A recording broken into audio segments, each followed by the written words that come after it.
තිරුවන් සරණයි සියලු දෙනාටම ගෞරවනීය දේශකයන්න් වහන්සේගෙන් අවසරයි.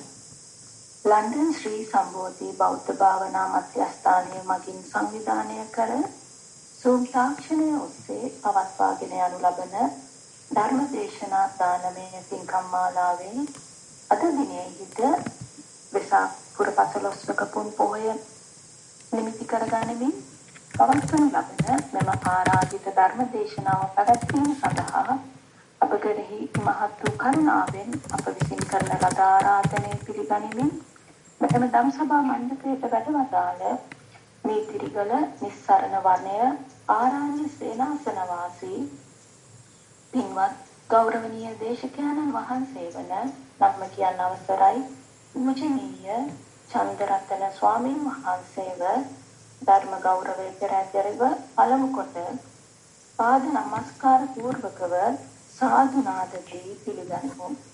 සාදු සාදු සාදු. අද දින මෙම ධර්ම දානමය පින්කමෙහි සදැහැති දායකත්වයේ දරනු ලබන්නේ එංගලන්තයේ පදිංචි පින්වත් මහත්මියක් විසිනි. ගෞරවනීය ස්වාමීන් වහන්සේ පින්වත් ඔබ වහන්සේට ධර්ම ශ්‍රවණය සඳහා සම්බන්ධව සිටින සීලොන් පින්වතුන්ට මෙම පින්කම උතුම් වූ චතුරාර්ය සත්‍ය අවබෝධය පිණිසම හේතු වාසනා වේවා කියා ප්‍රාර්ථනා කරමින් ධර්ම දේශනාව පැවැත්වීම සඳහා ඉමහත් ගෞරවයෙන් ඔබ වහන්සේට ආරාධනා කර සිටිමි. අවසරයි ස්වාමින් වහන්සේ. සාදු සාදු සාදු. හොඳයි ශ්‍රද්ධාවන්ත පින්වත්නි අපි එහෙමනම් ධර්ම දේශනාවට පළමුව নমස්කාරය කියමු. නමෝ තස්ස භගවතෝ අරහතෝ සම්මා සම්බුද්දස්ස. නමෝ තස්ස භගවතෝ අරහතෝ සම්මා සම්බුද්දස්ස. නමෝ තස්ස භගවතෝ අරහතෝ සම්මා සම්බුද්දස්ස. ශ්‍රද්ධාවන්ත පින්වත්නි අපි අද මේ සම්බෝධි විහාරයේ මගින් ආරම්භ කරපු මේ වැඩසටහනේ ධර්ම දේශනාවක් වශයෙන් මම මාතෘකාව තබා ගන්න බලාපොරොත්තු වෙන්නේ විශේෂයෙන්ම අද මේ අපි සියලු දෙනාම මුහුණ පාලා තියෙන තත්වයක් මුල් කරගෙන ගිලාන සූත්‍රය මේ ගිලාන සූත්‍රය අන්තර්ගත වෙන්නේ සතිපට්ඨාන සංයුත්තයේ ඒ කියන්නේ සංයුත්ත නිකායේ සතිපට්ඨාන සංයුත්තයේ. ඉතින් මේ අවස්ථාව හරිම එකාතකින් සංවේදී අවස්ථාවක්. භාග්‍යවත් බුදුරජාණන් වහන්සේ පිරිනුවන් පාන්න කිට්ටු වෙච්ච අවස්ථාවේදී දැන් අත් වශයෙන්ම කියනවා නම් පිරිනුවන් පාන්න මාස 10කට කලින් සිද්ධ වෙච්ච අවස්ථාවක් තමයි මේ සූත්‍රය වෙත පදනම් වෙලා තියෙන්නේ. ඉතින් බුදුරජාණන් වහන්සේ අවුරුදු 80ක් දැන් පිරීලා තියෙනවා. ඒ වගේමයි දැන් වයෝ වෘද්ධයි. ඉතින් භික්ෂු සංඝයා වහන්සේලාත් එක්ක උන්වහන්සේ වැඩම කරනවා බේලුව කියන ගමට. දැන් බේලුව කියන ගමට වැඩම කරන භාගතුන් වහන්සේ ඊට පස්සේ සංඝයා වහන්සේලාට ආරාධනා කරනවා ඔබ වහන්සේලා මේ බේලුව ගමේ තමන් දන්න අඳුරන අය ඉන්නවා නම් දන්න අඳුරන උපාසක උපාසිකාවන් ඉන්නවා නම් ඒ අයට කියලා මේ ආසන්නයේම තමන්ගේ සේනාසන පහසුකම් සලස්ස ගන්න. මමත් මේ ගමේම තමයි අද වැඩ සිටින්නේ කියලා. ඉතින් මේ භික්ෂුන් වහන්සේලාට සැලකලා සිටිනවා. ඉතින් එතකොට මේ භික්ෂුන් වහන්සේලා මේ බුදුරජාණන් වහන්සේගේ අනුදැනුම පරිදි එතකොට තම තමන් දන්න කියන ඒ උපාසක උපාසිකාවන්ගේ උපකාරයෙන් ඒ සේනාසන පහසුකම් සකස් කර ගන්නවා. බුදුරජාණන් වහන්සේත් බේලුව ගාමේ වැඩ වාසය කරනවා. හැබැයි බුදුරජාණන් වහන්සේට මේ බේලුව ගාමේ වැඩ ඉන්නකොට අතිශය තීව්‍ර බොහොම කටුක වේදනාවක් හටගන්නවා. දැන් මේ වේදනාව එකාතකින් කියනවා නම් මාරාන්තිකයි කියලා කියන්න පුළුවන්. බොහොම තීව්‍ර මාරාන්තික වේදනාවක් දැන් ඔන්න භාගතුන් වහන්සේට හටගන්නවා. ඉතින් ඒ වෙලාවේදී බුදුරජාණන් වහන්සේ කල්පනා කරනවා මේ අවස්ථාවේදී මම පිරිනිවන් පෑවොත් ඒක සුදුසු නැහැ. මොකද මට මේ උපස්ථාන කරන ස්වාමීන් වහන්සේලාට දන්වන්නෙත් නැතුව ඒ වගේමයි මෙතෙක් කාලයක් තිස්සේ විවිධ අන්දමින් සංග්‍රහ කරපු මේ දායක පිරිසට දන්වන්නෙත් නැතුව ඉතින් මේ අවස්ථාවේදී මෙහිම අප්‍රසිද්ධියේ මම පිරිනිවන් පාන එක සුදුසු නැහැ. ඒ නිසා මම තවත් මාස 10ක් මගේ මේ ආයු සංස්කාරය හරින්න නැතුව මම වීරයෙන් මේ තවදුරටත් මේ ආයු සංස්කාරය මම අදිෂ්ඨාන කරන්න ඕනේ. ඒ කියන්නේ තවත් මාස 10ක් යටපත් වෙන පරිදි මේ උද්ගත වෙලා තියෙන මේ රෝගී తত্ত্বය මම සමාපatti සුවයෙන් ඒ වගේම චිත්ත ශක්තියෙන් යටපත් කළා තවත් මාස 10ක් මගේ මේ ජීවිතේ පවත්වන්න ඕනේ කියලා බුදුරජාණන් වහන්සේ අදිෂ්ඨානයක් ඇති කළා. වීරයෙන් දැන් මේ හටගෙන තියෙන බොහොම තීව්‍ර කටුක ඒ රෝගී తত্ত্বය යටපත් කරනවා. යටපත් කළා බුදුරජාණන් වහන්සේ නැවතත් ඒ තමන්ගේ යම්කිසි තිබිච්ච ඒ කටුක තීව්‍ර ගිලාන තත්වයෙන් අත මිදලා දැන් නැවතත් සුවපත් වෙනවා. දැන් සුවපත් වෙලා ඉවර වෙලා දැන් පසුදා ඒ වෙහෙරක් තියෙනවා. ඒ වෙහෙරේ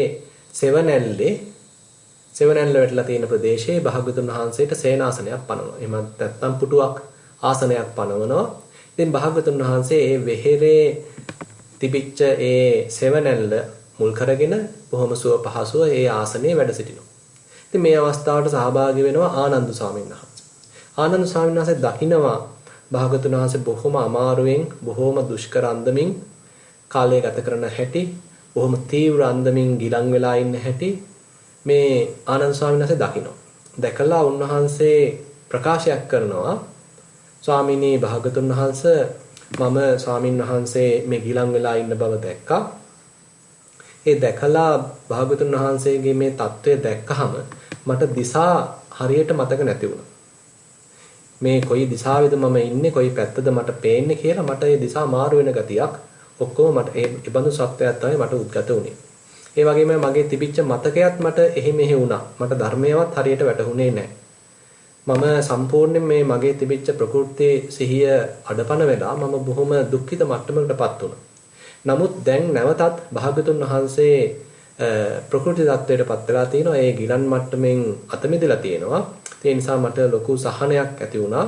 ඒ වගේමයි ඒ භාග්‍යතුන් වහන්සේ ගිලන්ව ඉන්න අවස්ථාවේදී මට හිතුණා භාග්‍යතුන් වහන්සේ දැම්ම අපිට අවවාදයක් නොදී පිරිනවන් පාන එකක් නැහැ. අපිට කිව යුතු යමක් කියන්නේ නැතුව පිරිනවන් පාන එකක් නැහැ කියලා මට හිතුණ නිසා ඒකත් මට ලොකු අස්වැසිල්ලක් වුණා. ඉතින් මෙන්න මේ බඳු ප්‍රකාශයක් ආනන්ද ස්වාමීන් වහන්සේ භාග්‍යතුන් වහන්සේට කරනවා. ඉතින් ඒ අවස්ථාවේදී භාග්‍යතුන් වහන්සේ ඊටාම වටිනා අන්දමින් මේ තමන් වහන්සේගේ බුද්ධ කෘත්‍ය ගැන ඒ වගේම භාග්‍යතුන් වහන්සේ තමන්ගේ ශ්‍රාවකයන්ගෙන් බලාපොරොත්තු වෙච්ච දේ ගැන බොහොම සිත් ගන්නාසුළු අන්දමින් එහෙමත් නැත්නම් හැඟුම්බර අන්දමින් ප්‍රකාශයක් කරනවා. භාග්‍යතුන් වහන්සේ කියනවා දේසිතෝ ආනන්ද මයා ධම්මෝ අනන්තරං අබාහිරං කତ୍වා. ආනන්ද මම මේ ධර්මය දේශනා කළා තියෙනවා කිසිදු පැකිලීමක් නැතිව එක පිරිසකට එක කොටසක් දේශනා කරනවා අනිත් අයට ඒ කොටස දේශනා කරන්නේ නැහැ කියලා. ඒ බඳු කිසිම ඒ පාර්ශව හඳුනාගෙන දේශනා කරපු ගතියක් නැහැ. මේ ධර්මයේ මම නොපිරිහෙලා සියල්ල විවෘත කළා තියෙනවා. නත්ති ආනන්ද තථාගතස්ස ධම්මේසු ආචාර්ය මුට්ටි. ආනන්ද මට මේ ධර්මයේ සම්බන්ධයෙන් කිසිම මේ ඒ ආචාර්යයන් වහන්සේ කෙනෙක් තියාගන්නේ ගුරු මුෂ්ටියක් මට නැහැ. දැන් අපි දන්නවා සාමාන්‍යයෙන් ගුරුවරයෙක් උගන්වන්න ගියාම සමහර ලාවට තමන් කැමති ගෝල පිරිසට වැඩිපුර යමක් උගන්වනවා. තමන් ඒ තරම් ප්‍රසාදයක් නැති පිරිසකට එච්චර යමක් උගන්වන්නේ නැහැ. ඒ අයගෙන් යම් කොටසක් වසන් කරන්න ඉඩ තියෙනවා. ඒ වගේමයි ගැඹුරු දහමක් එක පිරිසකට උගන්වනවා, ගැඹුරු දහමක් තවත් පිරිසකට උගන්වන්න නැතුව ඉන්න ඉඩ තියෙනවා. නමුත් භාග්‍යවතුන් වහන්සේ ප්‍රකාශ කරනවා මගේ එහෙම වෙනම තෝරාගත්ත පිරිසකට වැඩියෙන් සලකන ගතියක් මගේ නැහැ. මම සියලු දෙනාටම සමසමව සලකමින් මගේ මේ දහම පූර්ණ වශයෙන් විවෘත කළා තියෙනවා. කිසිම ගුරු මුෂ්ටියක් නැතුව මම මේ ශ්‍රී සද්ධර්මයේ දේශනා කළා තියෙනවා. තථාගතස්සකෝ ආනන්ද න එවං හෝති. ආනන්ද මට මෙන්න මේ බඳු අදහසක් නැහැ. කුමක්ද? අහම් භික්ඛු සංඝං පරිහරස්සාමීති. මේ මම තමයි භික්ෂූන් වහන්සේලා පරිහරණය කරන්නේ. මම උද්දේශිකෝ භික්ඛු සංඝෝති. මාව ඇසුරු කරගෙන මාව නායකත්වයේ තබාගෙන මාව මූලිකත්වයේ තබාගෙන තමයි භික්ෂුන් වහන්සේලා අනිවාර්යෙන් ඉන්න ඕනේ. මගේ ශ්‍රාවකයන් වහන්සේලා හැමතිස්සෙම ඉන්න ඕනේ මාව මූලික කරගෙන. මට තැන දීගෙන, මට මුල් පුටුව දීගෙන. මම තමයි භික්ෂුන් වහන්සේලාගේ නායකයා. කියලා ඒ බඳු අදහසක් මගේ නැහැ. ඉතින් ඒකතකින් අපිට සමහරවිට හිතෙන්න පුළුවන් බුද්ධ චරිතය දිහා බැලුවාම මේ වෙසක් දවසේ අපිට හිතෙන්න පුළුවන් බුදුරජාණන් වහන්සේ නායකයෙක්, ශාස්ත්‍රුන් වහන්සේ නමක්, අසහාය පුරුෂයෙක්. ඒ නිසා උන්වහන්සේ ඒ බඳු නායකත්වයක් දරුව නේද කියලා. ඒ නායකත්වයේ භාගතුන් වහන්සේගේ චරිතය පුරා විදහා දැක්වෙනවා.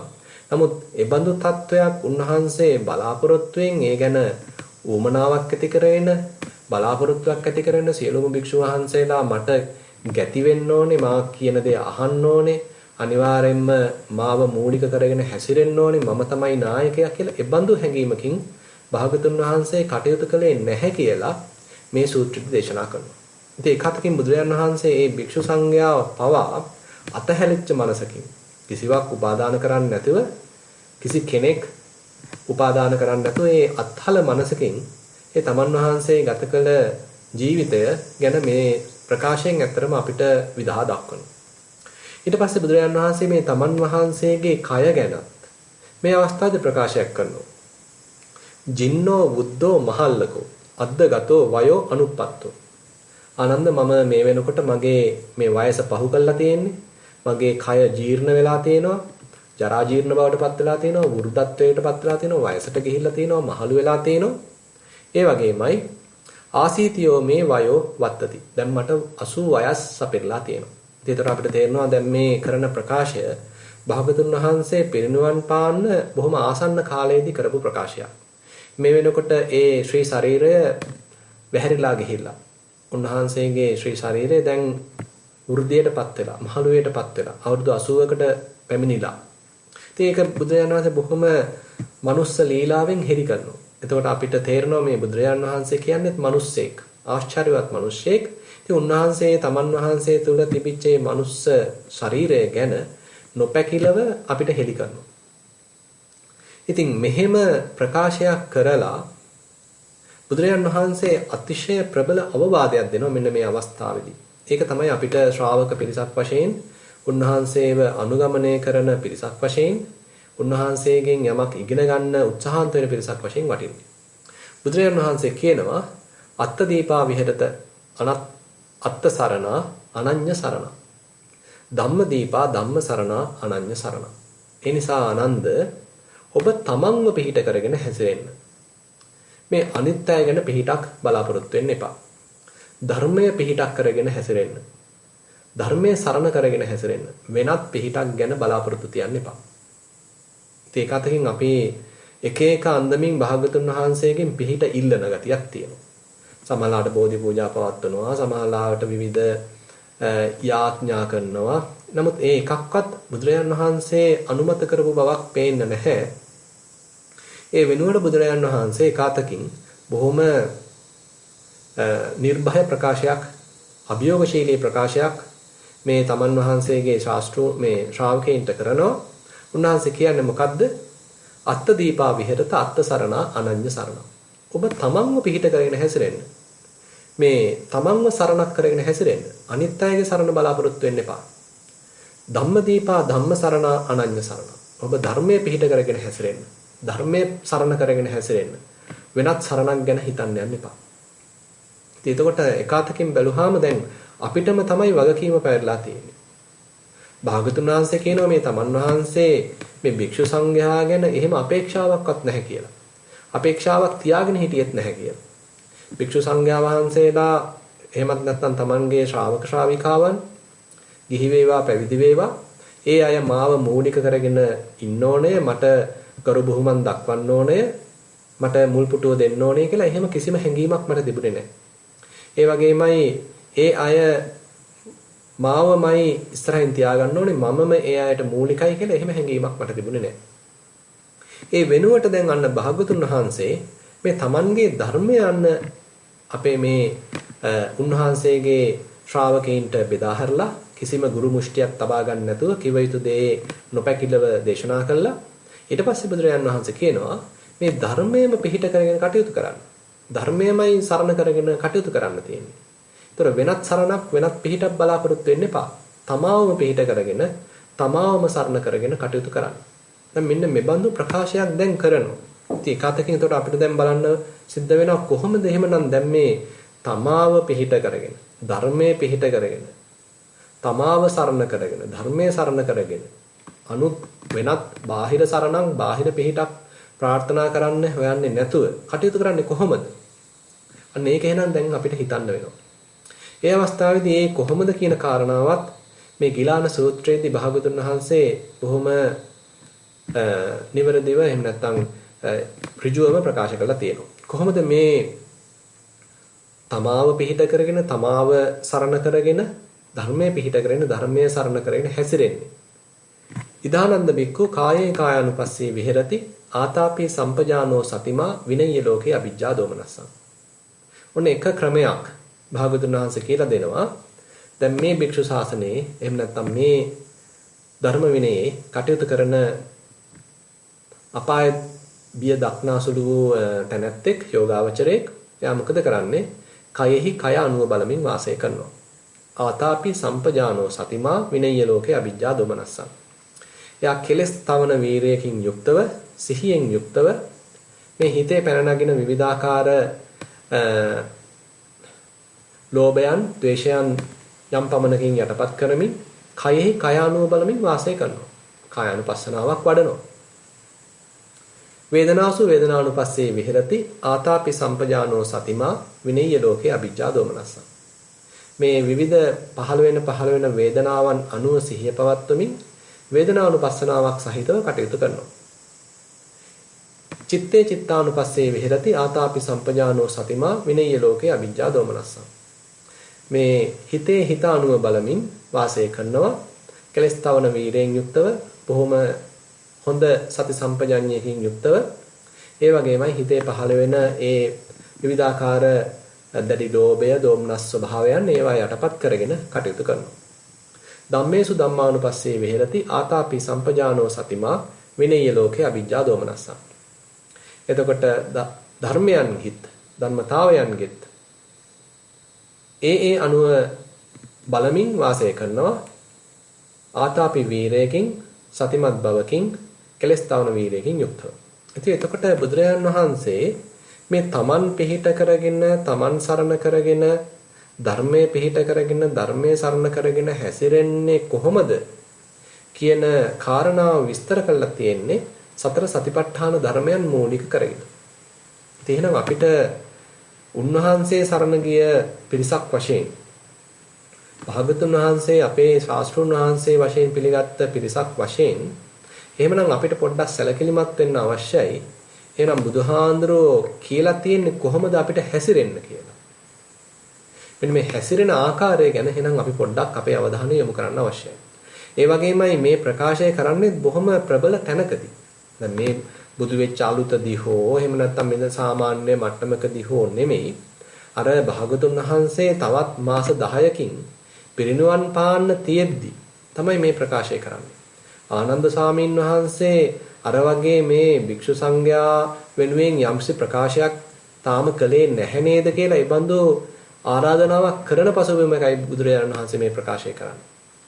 ඒ වගේමයි තමන් වහන්සේ මෙතෙක් මේ අවුරුදු 45ක් තිස්සේ කිසිම ගුරු මුෂ්ටියක් තබා ගන්න නැතුව තමන්ගේ බුද්ධ කෘත්‍ය ඉෂ්ට කළ ආකාරය එකwidehatකින් ශාස්ත්‍රඥ වහන්සේ කෙනෙක් වශයෙන් බොහොම හරියට නිකන් තාත්තා කෙනෙක් කියනවා වගේ ගුරුවරයෙක් කියනවා වගේ තමන්ගේ ගෝල පිරිසට බොහොම හැඟුම්බරව කරන ප්‍රකාශයක් වශයෙන් තමයි මෙතන මේ කරන ප්‍රකාශය අපිට සලකන්න තියෙන්නේ. ඉතින් ඒතකොට පින්වත් එහෙමනම් අපි කොහොමද මේ දහමේ මේ බුදුහාඳුරෝ කියපු විදිහට ප්‍රායෝගිකව කටයුතු කරන්නේ? ප්‍රායෝගිකව හැසිරෙන්නේ කොහොමද? අපිට විවිධ අන්දමින් සූත්‍ර දේශනාවන් ඇහිලා තියෙනවා, පොත්පත් අපි බලලා තියෙනවා, ධර්ම දේශනා ඇහිලා තියෙනවා. ඉතින් විවිධ අන්දමින් අපිට ධර්ම කාරණා සමහරට අපි මතක තියාගෙන ඉන්නවා. අපි ධර්මයේ ඉගෙන කියාගෙන තියෙනවා, සමහරට යම් පමණකින් බහුශ්‍රృత භාවයක් තියෙනවා. ඉතින් අපි ඒකමද මේ දහමින් ගන්න තියෙන ප්‍රයෝජනෙ. එහෙම නැත්නම් අපි අපසලොස්සක දවසට ගිහිල්ලා අපි සීල් සමාදන් වෙනවා. අපි සීලය ආරක්ෂා කරනවා.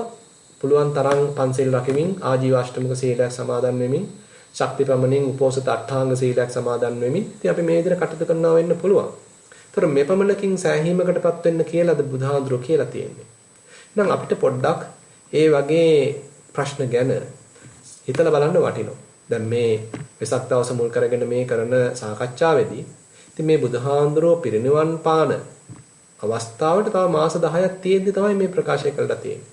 ඒ ශාස්ත්‍රඥ වහන්සේගේ අවසාන කාලේ උන්වහන්සේ කොහොමද තමන්ගේ ශ්‍රාවකයන්ව හික්මවන්නේ? ශ්‍රාවකයන්ගෙන් බලාපොරොත්තු වෙන්නේ මොන වගේ හැසිරීමක්ද? මොන වගේ චර්යාවක්ද? මොන වගේ අන්දමකින් ප්‍රතිපත්තිය පිරීමක්ද ප්‍රායෝගික ප්‍රතිපත්තියේ යෙදීමක්ද බුදුරජාණන් වහන්සේ ශාස්ත්‍රඥ වහන්සේ කෙනෙක් වශයෙන් බලාපොරොත්තු වුණේ කියන කාරණාව තමයි මෙතනින් එහෙනම් විදහාපාන්නේ. අපි පොඩ්ඩක් ප්‍රායෝගිකව මෙබඳු දහමක නියැලෙන්නේ කොහොමද කියලා අපි කෙටියෙන් සලකා බලමු. දැන් කායේ කායානුපස්සී විහෙරති. දැන් අපි දන්නවා කයෙහි කයානුව බලමින් වාසය කරනවා. දැන් මෙහෙම කිව්වහම එකපාරට තේරෙන්නේ නැහැ මේ මොකද්ද කියන්නේ කියලා. දැන් අපිට කෙනෙකුට හිතන්න පුළුවන් ඉතින් මේ කය ගැන ඉතින් අපි දන්නවනේ. පොතපතින් ඉතින් බලන්න පුළුවන්. චිත්‍රපටයකින් බලන්න පුළුවන්. වීඩියෝ එකකින් බලන්න පුළුවන්.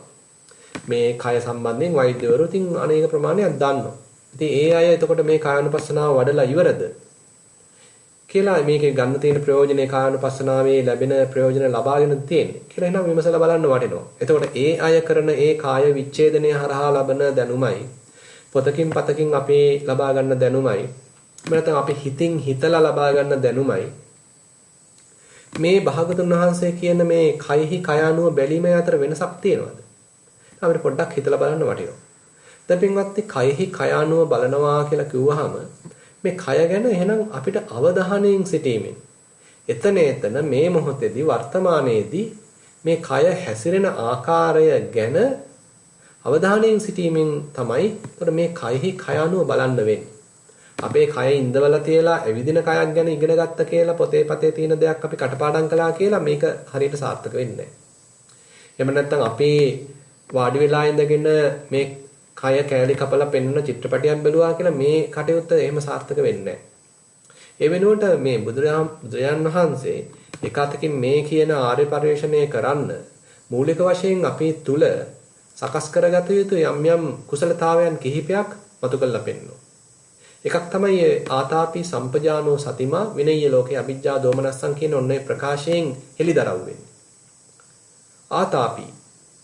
දැන් අපි මේ කටයුත්ත කරද්දී එමනම් අපි තුල තියෙන්න ඕන එක්තරා අන්දමකින් මේ කටයුත්තේදී පහළ වෙන්න පුළුවන් විවිධාකාර කෙලෙස් ස්වභාවයන් මේක අමාරුයි කියලා හිත කියන යම් ඒ කම්මැලි ස්වභාවයන් ඒවා මැඩපවත්වගෙන කෙලෙස් තවමින් කෙලෙස් මැඩපවත්වමින් යන්න පුළුවන් කුසලතාවයක් ඉදිරියට යන ගැම්මක් අපි තුල එහෙනම් තියෙන්න අවශ්‍යයි. ඒ වගේමයි සතිමා මේ සඳහා සතිමත් භාවය අත්‍යවශ්‍යයි. මේ අපි සරලව සතිමත් භාවය ගැන කියනවා නම් දැන් අපේ සාමාන්‍යයෙන් අපේ හිත අතීතයේ ඉන්න ගතියක් තියෙනවා අනාගතයේ ඉන්න ගතියක් තියෙනවා. ඒ අතීතයේ අනාගතයේ පැටලි මේ මොහොත අතහැරිලා අපි වෙනත් ලෝකික ජීවත් වෙන ගතියක් තමයි සාමාන්‍යයෙන් තියෙන්නේ. ඉතින් අපි අවුරුදු 50ක් 60ක් ඉඳලා මැරලා ගියොත් ඉතින් අපි කවුරු හරි ඇහුවොත් මේ මොහොතේ කොච්චර වෙලාවක් වාසය කරලා තියෙනවද? සමහරවිට එහෙම වාසය කළ ප්‍රමාණය බොහොම සුළු කාලයක් කියලා කියන්න පුළුවන්. ඒ වෙනුවට අපි අනාගතයේ වෙන්න තියෙන දෙයක් ගැන යම්කිසි අවිනිශ්චිත භාවයක් අපේ හිතේ ඇති කරගෙන එහෙමත් නැත්නම් අපි හිතින් හදාගත්ත මනෝලෝකයක යම් ආස්වාදයක් ලබමින් ඒ සිහිනවමින් ජීවත් වෙන අවස්ථාවක් තියෙනවා. එහෙම නැත්නම් අතීතයේ වෙච්ච දෙයක් ගැන කල්පනා කරමින් ඒ ගැන සමහරවිට පසුතැවෙමින් එහෙම නැත්නම් ඒ තමන් විඳපු රසයක් නැවත ආවර්ජනා කරමින් ඒ අතීත අනුස්මරණයක ජීවත් වෙන අවස්ථාවන් එමට තියෙනවා. ඉතින් අපේ හිත මෙන්න මේ අතීත අනාගත අන්ත දෙකේ දෝලණය වෙමින් තමයි තියෙන්නේ. ඉතින් එහෙමනම් මේ සතිමත් භාවයෙන් තමයි මේ අන්ත දෙකෙන් අපේ හිත මුදවලා මේ වර්තමාන මොහොතට අවදි කරන්නේ. මෙන්න මේ වර්තමාන මොහොතේ පවතින අවදිමත් ගතිය, ඒ අවධානයෙන් ඉන්න ගතිය, හිතේ තියෙන ඒ එළඹ සිට සිහිය මන සතිය වශයෙන් හඳුනා ගන්න පුළුවන්. එතකොට මෙන්න මේ සතිමත් භාවය අත්‍යවශ්‍යයි මේ සතිපට්ඨානය වඩන්න. මෙන්න මේ කායානුපස්සනාව කියන මේ පළමු සතිපට්ඨානය වඩන්න. දැන් එකතකින් මේ කයෙහි කයානුව බලද්දී අපි තවත් ප්‍රයෝජනයක් මේකෙන් ගන්නවා. දැන් කලිනුත් සඳහන් කළා වගේ අපේ හිතේ තියෙන නැඹුරුව තමයි මේ අතීතයට අනාගතයට ගිහිලා පැටලි කතන්දර ගොතා ඇතුලේ කතාව පවත්වමින් මේ ප්‍රපංච කර ඉන්න ගතිය මේ තමයි අපේ හිතේ තියෙන පුරුද්ද. දැන් ඒ පුරුද්දෙන් මුදවා ගැනීමේ උපක්‍රමයක් වශයෙන්ුත් මේ කයෙහි කයානුව බලන්න පුළුවන්. ඒක තමයි ඒකතකින් මූලික අවස්ථාවේදී වෙන්නේ. හිතට අපි මුලින්ම යම්කිසි අරමුණක් අල්ලලා දෙනවා. එයාට මුලදී අමාරුයි එයාව එකපාරටම වර්ධනය කරන්න. එකපාරටම দমনය කරන්න. ඉතින් එයාට පොඩ්ඩක් එක අත්තකින් කියනවා සෙල්ලම් කර ඉන්න අර පුංචි දරුවෙකුට සෙල්ලම් භාණ්ඩයක් දෙනවා වගේ සෙල්ලම් බඩුවක් දෙනවා වගේ අපි පුළුවන් තරම් මේ අතීතය අනාගතයේ යන ගතිය අඩු කරගන්න මේ හිතට මේ කයම අල්ලලා දෙනවා. හරියට නිකන් මුහුදේ යාත්‍රා කරන නෞකාවකට නැංගුරමක් දාලා අර එහෙ මෙහෙ චලනය වෙන එක අඩු කළා ඒ නැංගුරමේ ආධාරයෙන් නිශ්චලව තබා ගන්නවා වගේ උපක්‍රමයක් තමයි මෙතන තියෙන්නේ. ඒතකොට අපි මේ කය ඉඳවලා තියෙනවා. ඒ ඉඳවලා තියෙන කයේ පුළුවන් තරම් අවධානය පවත්වන්න උත්සාහන්ත වෙනවා. හිත පවත්වන්න උත්සාහන්ත වෙනවා. එහෙම නැත්නම් මේ කය ඇවිද්දවනවා. ඒ ඇවිදින කයේ සිහිය පවත්වන්න උත්සාහන්ත වෙනවා. ඉතින් එතකොට මේ ඇවිදින ඉරියව්වේ සිහිය පවත්වන්න දැන් එයාට වෙලාවක් නැහැ මේ අතීතයේ ගිහිල්ලා ඒ පසුතැවෙමින් ඉන්න. අනාගතයේ ගිහිල්ලා සිහිනවමින් ඉන්න වෙලාවක් නැහැ. මොකද එයාව දැන් මේ බැඳලා තියෙන්නේ මේ වර්තමානයේ තියෙන යම් ඉරියව්වක. ඒකට ඇවිදින ඉරියව්ව වෙන්න පුළුවන්, ඉඳගෙන ඉන්න ඉරියව්ව වෙන්න පුළුවන්, හිටගෙන නිශ්චලව ඉන්න ඉරියව්ව වෙන්න පුළුවන්, සතපිලා ඉන්න ඉරියව්ව වෙන්න පුළුවන්.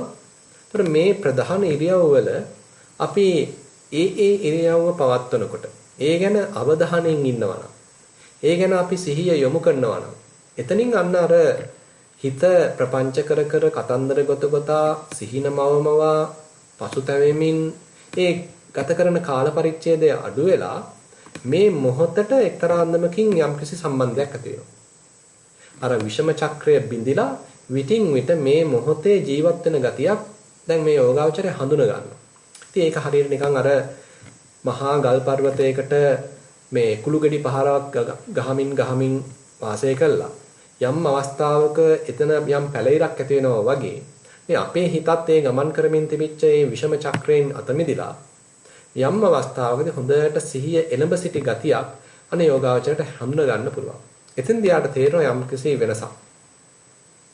මේ අතීතයෙන් අත මිදුණා හිත අනාගතෙනුත් අත මිදුණා මේ මොහොතට අවදි වුණා. මෙන්න මේ මොහොතට අවදි වෙච්ච ගතිය අන්න යෝගාවචරය දැන් පොඩ අත්දකින්න. එයාට එතකොට තේරෙනවා දැන් මේ කය හිටගෙනයි තියෙන්නේ. ඉඳගෙන නෙමෙයි, ඇවිදිනවා නෙමෙයි, සතපිලා නෙමෙයි මේ කය දැන් හොඳට හිටගෙන තියෙන්නේ. හිටුවලා තියෙන්නේ. මේ කයේ ස්වභාවය මෙන්න මේ වගේ.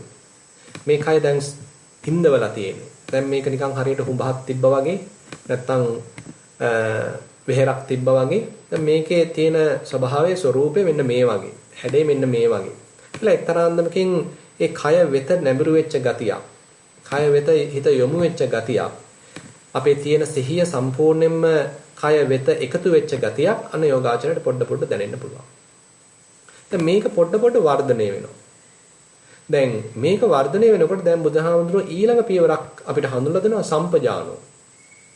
සිහිය පිටවල විතර ප්‍රමාණවත් වෙන්නේ නැහැ. දැන් මොකද කියන්නේ? දැන් මේ පිහිටවපු කයේ තියෙන යම් සියුම් ලක්ෂණ මතු කරගන්න උත්සාහන්ත වෙන්න. දැන් පියවරෙන් පියවර බුදුහාමුදුරුවෝ අපිව යොමු කරනවා ඉස්සරහට. දැන් සිහිය පිහිටියා. දැන් ඔන්න අතීතයේත් නෙමෙයි අනාගතයේත් නෙමෙයි වර්තමානයේ දැන් හිත එළඹ සිටි සිහියෙන් වාසය කරනවා. හැබැයි ඔතනින් නතර වෙන්න එපා. දැන් බලන්න මොකද්ද දැන් මේ කයේ සිද්ධ වෙන්නේ. අන්න දැන් හරියට අපි අන්වීක්ෂයක් යටතට අපිටම යම්කිසි කදාවක් ඒ වීදුරු කදාවක් දාලා ඒකේ අපිටම පරීක්ෂා කරන්න තියෙන දෙයක් යොමු කළා. ඒ අන්වීක්ෂය හරියටම නාභිගත කළා. ඒ අවශ්‍ය කරන ආලෝක ප්‍රමාණය ලබා දීලා ඒ දිහා හොඳට පරීක්ෂාකාරීව බලනවා වගේ. දැන් විමසා බලනවා වගේ. මෙන්න මේ විමසීම, සොයා බැලීම, පරීක්ෂාකාරීව බැලීම. මෙන්න මේ අංගය දැන් මෙතෙන්ට එකතු කරන්න අවශ්‍යයි. අන්න ඒ හැකියාව දැන් මෙතෙන්ට එකතු කරන්න අවශ්‍යයි. අපි මේකට කියනවා සම්පජඤ්ඤය කියලා. ඉතින් එතකොට අන්න යෝගාවචරය දැන් සිහිය එළඹ සිටියා. දැන් මේ එළඹ සිටි සිහියෙන් යුක්තව ඒ සිහියට හසු වෙච්ච ඒ ප්‍රදේශය නැත්තම් ඒ ඉරියව්ව දිහා තව ටිකක් විපරමින් බලනවා. සොයනාසුලුව බලනවා. විමර්ශනශීලීව බලනවා. එතකොට අන්න යාට තේරෙනවා දැන් මේ කය අපිටම ඔන්න ඇවිදිනවා. ඇවිදිනකොට ඔන්න වම් පාදයේ පොළවේ ස්පර්ශ වෙනවා. ඒ ස්පර්ශය ඔන්න හිත පිහිටවන්න උත්සාහන්ත වෙනවා. දකුණු පාදයේ පොළවේ ස්පර්ශ වෙනවා. ඒ ස්පර්ශයේ හිත පිහිටවන්න උත්සාහන්ත වෙනවා. නැත්නම් වම් පාදයෙන් දකුණු පාදයට මේ කයේ තියෙන බර මාරු වෙනවා. මේ බර සම්ප්‍රේෂණය වෙන හැටි ඒ පාදයෙන් මේ පාදයට මාරු වෙන හැටි මේ ගැන යා හොඳට අවධානයෙන් ඉන්නවා. ඒතර මේ පාදයේ තියෙන ඉරියව්ව ගැන යා අවධානයෙන් ඉන්නවා. යටිපතුලේ මොනවාද දැනෙන්නේ කියන එක ගැන යා අවධානයෙන් ඉන්නවා. එතකොට සමහරට ඔන්න දැනෙනවා. අපි තුමු වැලි පොලවක නම් මේ සක්මන් කරන්නේ. එයාට දැනෙනවා මේ වැලි වල තියෙන ගොරෝසු ගතිය. සමාලාවට ඒකේ තියෙන සිනිඳු ගතිය, ඇතැම් තැනක තියෙන වියලි ගතිය, ඇතැම් තැනක තියෙන තෙත් ගතිය. ඉතින් මෙන්න මේ වගේ බොහොම ප්‍රාථමික මට්ටමේ ලක්ෂණ කීපයක් දැන් මේ යෝගාවචරයට පොඩ දැනෙන්න ගන්නවා. ඉතින් ඒක අතකින් පින්වත් මේ දැනෙන දේවල් අපි මේ වෙනකොටත් දන්නවා. හැබැයි ඒ දන්නේ පොතෙන්.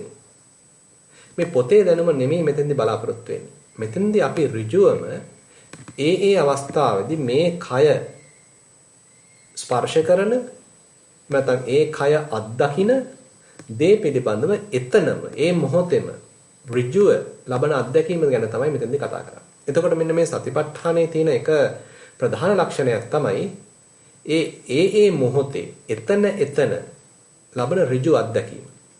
පොතකින් පතකින් හෝ හිතාමතා ගත්ත දෙයක් හෝ උපකල්පනය කරලා ගත්ත දෙයක් හෝ එහෙම නැත්නම් අනුමාන වශයෙන් ගත්ත දෙයක් හෝ ඒක නෙමෙයි මෙතෙන්දී වැදගත් වෙන්නේ. අපි මේ ලබන ඍජු අත්දැකීමට තමයි ප්‍රමුඛත්වයක් දීලා තියෙන්නේ. එතකොට අපි හිතමු දැන් යා සක්මනකදී ඒ තමන්ගේ පාදයේ ස්පර්ශයක් ගානේ විමසා බලනවා සම්පජඤ්ඤයෙන් යුක්තව වාසය කරනවා. අන්න ඒ හොඳ විමසා බැලීමට අන්න හසු වෙනවා මේ පාදයේ ස්පර්ශයක් ගානේ තද ගතියක්, රළු ගතියක්, කුණුසුම් ගතියක්, සිසිල් ගතියක්, රළු ගතියක්, සිනිඳු ගතියක්, බර ගතියක්, සැහැල්ලු ගතියක්. මෙන්න මේ වගේ අර ප්‍රාථමික වශයෙන් තියෙන සියුම් ලක්ෂණ දැන් මේ යෝගාවචරයට උකහා ගන්න හම්බ වෙනවා. ඉතින් එක අතකින් කියනවා නම් මේ මට්ටමට එන්නත් එකපාරටම අපිට බෑ. මොකද අපේ හිත සාමාන්‍යයෙන් බොහොම අපිම හදාගත්ත සංකල්ප රාමුවක හිර වෙලා තමයි තියෙන්නේ. අපිට ගෙවල් දොරවල් ගැන මතක් වෙනවා, යාන වාහන ගැන මතක් වෙනවා, රටේ ලෝකේ තියෙන දේවල් ගැන මතක් වෙනවා, වර්තමාන කාලේ හැටියටන් තියෙන ඔය කොවිඩ් දේවල් ගැන මතක් වෙනවා, රෝග ගැන මතක් වෙනවා. ඉතින් විවිධාකාර දේවල් මතක් වෙනවා. ඉතින් අපි මේ හදාගත්ත සම්මුති ලෝකයේ ඇතුලේ පූර්ණ වශයෙන් පැටලෙලා ඒකෙම පඹගාලක පැටලිච්ච ගතියක් තමයි තියෙන්නේ. ඉතින් මෙන්න මේ පඹගාලෙන් අත මිදිලා ඒ සම්මුති ලෝකෙන් බැහැර වෙලා ඒ සංකල්පමය රාමුවෙන් අත මිදිලා අපි අර සූක්ෂම ප්‍රාථමික මට්ටමකට එනවා කියන එක ඒක අතකින් පහසු නෑ. ඒක හුඟක් වෙලාවට අපි කොයිතරම් දුරට ඒ සම්මුතිය තුළ අතරමං වෙලා තියෙනවද සංකල්ප රාමුවක් තුළ හිර වෙලා තියෙනවද ඒ අපි හදාගත්ත සංඥා බහුල කරගෙන ඒවට වැදගත්කමක් දීගෙන ඒවට ලොකු වටිනාකමක් දීගෙන ඒවම සත්‍යයි කියලා හිතාගෙන කොයිතරම් දුරට හිර වෙලා ඉන්නවද කියන එක මත මේක තීරණය වෙනවා. ඒ නිසා හුඟක් ඉගෙන ගියාගත්ත කෙනෙකුට හුඟක් ලොකු දැනුමක් සුතමේ ඥානයක් දැනුම් සම්භාරයක් ඔළුවේ පුරවගත්ත කෙනෙකුට මේ කියන කාරණාව ටිකක් අපහසු වෙන්න පුළුවන්. මොකද මෙතනදී සුතමේ ඥානය ඉස්සර කරගෙන යන ගමනක් නෙමෙයි මේ කතා කරන්නේ. සුතමේ ඥානය සම්පූර්ණයෙන්ම පැත්තක තියලා ආධුනික මනසක් ඇති කරගෙන, බොහොම සැහැල්ලු මනසක් ඇති කරගෙන, පුංචි දරුවෙක්ගේ තියෙන නිහතමානී මනසක් ඇති කරගෙන යන ගමනක් ගැන තමයි මෙතනදී කතා කරන්නේ. ඔන්න ඒ නිහතමානී සැහැල්ලු පුංචි දරුවෙක්ගේ වගේ තියෙන කුතුහලයෙන් යුක්ත දෙයක් ඉගෙන ගියා ගන්න කැමති දෙයක් දිහා නැවුම් බැල්මක් හෙලන මට්ටමකින් තමයි මේ කටයුත්ත සාර්ථක වෙන්නේ. ඒ නිසා හුඟක් වෙලාවට නිස්සාරණ වනේ පවත්වන භාවනා වැඩසටහන් වලදී අපි පළවෙනි දවසේම දෙන අවවාදයක් තමයි මේ අපි විවිධාකාර දේවල් හදාarලා තියෙන්න පුළුවන්, විවිධාකාර දැනුම් සම්භාරයක් අපිට තියෙන්න පුළුවන්, নানা ප්‍රකාර දේවල් සම්බන්ධයෙන් බහුශ්‍රృత භාවයක් අපිට තියෙන්න පුළුවන්. ඒ සියල්ලම පොඩ්ඩක් පැත්තකින් තියලා නැවතත් අර පුංචි දරුවෙකුගේ තියෙන අහිංසක මනසට, සැහැල්ලු මනසට, නැවුම් මනසට, නිහතමානී මනසට පැමිණෙන්න. අන්න ඒ බඳු මනසකට පුළුවන් මේ පාදයේ දැනෙන ස්පර්ශය හඳුන ගන්න. පාදයේ දැනෙන තද ගතිය හඳුන ගන්න. රළු ගතිය, උණුසුම් ගතිය, සිසිල් ගතිය මේ සියුම් ප්‍රාථමික ලක්ෂණ හඳුන ගන්න ඒ බඳු මනසකට හැකියාව වැඩි. අපි දැන් යෝගාවචරයෙන් මේ කටයුත්ත දිගට කරගෙන යනකොට එයාට උතර පොඩ තේරෙනවා අර එයා හිතින් හදාගත්ත සංකල්ප රාමුවෙන් මදකට හෝ දැන් ඉවත් වෙනවා. හිතේ තිබිච්ච සිහින ලෝකයෙන් මදකට හෝ එයා අයින් වෙනවා. හිතේ තිබිච්ච විපිරිසර ගතියෙන්, වික්ෂිප්ත භාවයෙන්, ඒ අතීතය අල්ලගෙන කර හිටියේ යම් කතන්දර වලින් ඒවෙන් අයින් වෙලා මේ වර්තමානයේ සිද්ධ වෙන වර්තමානයේ මේ කය අත්දකින ඒ අත්දැකීමත් එක්ක ඍජුව සම්බන්ධ වෙන්න. එහෙම නැත්නම් මනසත් ඒ අත්දැකීමත් එක්ක කායික අත්දැකීමත් එක්ක ඍජුව සම්බන්ධ කරගන්න පුළුවන්කමක් දැන් යෝගාවචරයට තියෙනවා. වෙනත් වචන වලින් කියනවා නම් මේ කායික ක්‍රියාවයි මානසික ඒකාග්‍රතාවයි හරියටම සමපාත වෙනවා. ඒතර මෙන්න මේ සමපාත වීමත් එක්ක දැන් යෝගාවචර දිගට මේ කටයුත්ත කරගෙන යනවා. භාවිතා බහුලී කතා කියලා භාගතුන් වහන්සේ කියන අන්දමින් මේ කටයුත්ත එයා දිගට කරගෙන යනකොට අන්න මෙතෙන්දී හිතේ යම්කිසි සමබරතාවයක් පවත්වා ගන්න සිද්ධ වෙනවා. හිත සමාලාට අතීතයට දේවල් වලට නැවතත් පයින්නවා ආයෙ ගෙනල්ලා තියන්න සිද්ධ වෙනවා. අනාගත දේවල් වලට නැවතත් පයින්නවා ආයෙ ගෙනල්ලා තියන්න සිද්ධ වෙනවා. ඉතින් මේ වගේ අර කෙලෙස් තවන වීරිය නිතරම අවශ්‍ය වෙනවා. ඒ වගේමයි හිත මේ මොහොතේ පවත්වා ගන්නා සතිය නිතරම අවශ්‍ය වෙනවා. ඒ වගේමයි ඉපමණකින් නොනැවති මේ සිහියට හොඳට හසු වෙච්ච ඒ අරමුණ දිහා විමසා බලන ඉන්නේ සම්පජඤ්ඤය අත්‍යවශ්‍ය වෙනවා. ඉතින් මෙන්න මේ අන්දමින් කෙනෙක් කටයුතු කරනවා නම් මෙන්න මේ ඉරියව් අපි පටන් ගත්තොත් ඉරියව් වලින් ඉඳගෙන ඉන්න ඉරියව්ව, සැතපීඩා ඉන්න ඉරියව්ව, හිටගෙන ඉන්න ඉරියව්ව, ඇවිදින ඉරියව්ව මේ ඉරියව් එපමණකින් නතර නොවි අතිශය සූක්ෂම මට්ටම් දක්වා දිව යනවා. ඇවිදින ඉරියව්වේ තියෙන සියුම් ලක්ෂණ දහසකුත් එකක් ලක්ෂණ දැන් මේ යෝගාවචරයට තේරුම් ගන්න පුළුවන් කමක් ඇති වෙනවා. ඉතින් එයා විමසලා බලනවා. ඒ විමසා බලන මනසට කුතුහලයෙන් යුක්ත මනසට තමයි මේ තොරතුරු ටික ලැබෙන්නේ. නිකාං ඔහේ සක්මන් කළා කියලා ඒ තොරතුරු ටික ලැබෙන්නේ නැහැ. නිකාං ඔහේ සක්මන් කිරීමෙන් එක්තරාන්දමකින් හිතේ යම්කිසි සහනයක්, හිත සැහැල්ලු වීමක්, යම් පමණක ඒකාග්‍රතාවයක් ඇති වෙන්න පුළුවන්. නමුත් ඒක ප්‍රමාණවත් වෙන්නේ නැහැ. මේ බුදුරජාන් වහන්සේ පෙන්වන කායानुපස්සනාවේ ඉන් එහාට අපිව අරගෙන යනවා. මේ මූලික පියවර වශයෙන් තමයි සතිපට්ඨානය පෙන්වන්නේ. සිහිය පිහිටවීම කියන කාරණාව පෙන්වන්නේ. දෙවන පියවර වශයෙන් බුදුරජාන් වහන්සේ සතිපට්ඨාන භාවනාව පෙන්වනවා. ඒ සතිපට්ඨාන භාවනාවට පිවිසෙන්න නම් ඔන්න ඔය සති සම්පජඤ්ඤයේ දියුණු වීම අත්‍යවශ්‍ය වෙනවා. ඒ තමන් හොඳට එකඟ කරගත්ත සිතින් ඒ එකඟ කරගත්ත සිත යොමු වෙලා තියෙන අරමුණ දිහා හොඳ පරීක්ෂාකාරී බැල්මක්, සොයනාසුඩු බැල්මක්, කුතුහලයෙන් බලන බැල්මක් අත්‍යවශ්‍ය වෙනවා. එතකොට තමයි මේකේ තියෙන තොරතුරු ටික හම්බ වෙන්නේ. දැන් මෙහෙම යෝගාවචරයේ කටයුතු කරද්දී මේ තොරතුරු වල තියෙන විවිධත්වය එයා ටික මගහැරලා මේ හැම දෙයක්ම අපි වෙනත් වචනකින් කියනවා මේ මතු කරගත්ත පරමාර්ථ ස්වභාවයන් මෙතෙන් දැන් ගත්තොත් ධාතු ලක්ෂණ වල තියෙන යම් පොදු ලක්ෂණ පොදු ක්‍රියාකාරකම් ඒගොල්ලන්ගේ හැසිරෙන රටාවන් මේ යෝගාවචරයට හඳුනා ගන්න පුළුවන් වෙනවා. එතකොට යාට තේරෙනවා මේ තද ගතියක් වුණත් තියෙනවා එක්තරා අන්දමක ඇති වෙන නැති වෙන ස්වභාවයක්. හට ගන්නා ස්වභාවයක් නැති වෙලා යන ස්වභාවයක්. ඒකේ පටන් ගන්නා ස්වභාවයක් වෙනස් වීමකට ලක් වෙන ස්වභාවයක් අවසන් වෙලා යන ස්වභාවයක්. රළු ගතියක් වුණත් ඒක හට ගන්නා ස්වභාවයක් වෙනස් වෙලා යන ස්වභාවයක් අවසන් වෙන ස්වභාවයක්. මුරුදු ගතියක් වුණත් ඒක හට ගන්නා ස්වභාවයක් වෙනස් වෙන ස්වභාවයක් අවසන් වෙලා යන ගතියක්. දැන් මෙන්න මේ වගේ මේ කාටත් උරුම වෙච්ච කාටත් පොදු වෙච්ච යම් ලක්ෂණ කීපයක් දැන් මේ යෝගාවචරය තේරුම් ගන්න. දැන් මෙහෙම එයා කටයුතු කරමින් යනකොට දැන් බුදුහාඳුරු මේ පියවරට කියන්නේ සමුදය ධම්මානුපස්සීවා කායස්මින් විහෙරති වය ධම්මානුපස්සීවා කායස්මින් විහෙරති සමුදය වය ධම්මානුපස්සීවා කායස්මින් විහෙරති. දැන් මේ විවිධාකාර ධාතු ලක්ෂණවල හටගන්නා ස්වභාවය බලමින් වාසය කරනවා. ඒ වශය වෙන ස්වභාවය නැති වෙන ස්වභාවය බලමින් වාසය කරනවා. මේ දෙකමත් බලමින් වාසය කරනවා. දැන් මේක ආධ්‍යාත්මික වශයෙන් නැත්නම් ඇතුළත වශයෙන් වෙන්නත් පුළුවන්. එයාට එක්තරා අන්දමකින් අනුමාන ඥානයක් වශයෙන් මේ බඳුම ස්වභාවයක් තමයි එළියේ තියෙන්නේ කියලා මේ අවබෝධය පුළුල් කරගන්නත් අවස්ථාවක් තියෙනවා. එතකොට මේක එක අපි පටු දෘෂ්ටි කෝණයකින් පටන් ගත්තට මොකද ඒ ලැබෙන අවබෝධය එතනට පමණක් සීමා වෙන්නේ නැහැ. එතකොට මේ යෝගාවචරයේ භාවනාවක් කරද්දී සතිමත් භාවයක් දියුණු කරද්දී සම්පජඤ්ඤයක් දියුණු කරද්දී ඒ ලබන අත්දැකීම එයාගේ එදිනදා ජීවිතයේදීත් එයාට යොදා ගන්න අවස්ථාව සැලසෙනවා. ඒ එදිනදා කටයුතු කරද්දීත් එයාට එළඹ සිට සිහියෙන් වාසය කරන්න එයාට අවස්ථාවක් සැලසෙනවා.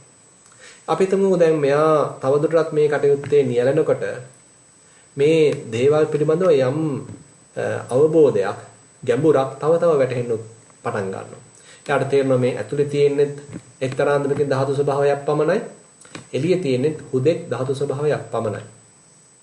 අපි ඉස්සෙල්ලා නම් හිතන් හිටියා මේ කය කියන්නේ මම, මේ කය අයිති මට, මේ කයයිල මගේ, මේක මගේ ආත්මය කියලා වගේ එක්තරා අන්දමකින් ආත්ම දෘෂ්ටියක් තමයි අපේ පුජ්‍යල භාවයක් තමයි මුලින් තිබුණේ. හැබැයි මේ ධාතු ස්වභාවයන් නැවත නිරීක්ෂණය කරන්න. ඒවැ යථා ස්වභාවයෙන් නැවත යෝගාචරයට වැටෙන්න. ඒකට එයාගේ අර තිබිච්ච ඒ පරණ දෘෂ්ටි කෝණය වෙනුවට දැන් අලුතෙන් බලන බැල්මක්. කුතුහලයකින් යුතුව බලන බැල්මක්. විමසා බලන බැල්මක්. නිකං ඔහේ කෙනෙක් කිව්වට පිළිගන්නේ නැතුව තමන්ම විමසා බලන ගතියක්. තමන්ම අත්දැකීමෙන් සොයා බලන ගතියක්.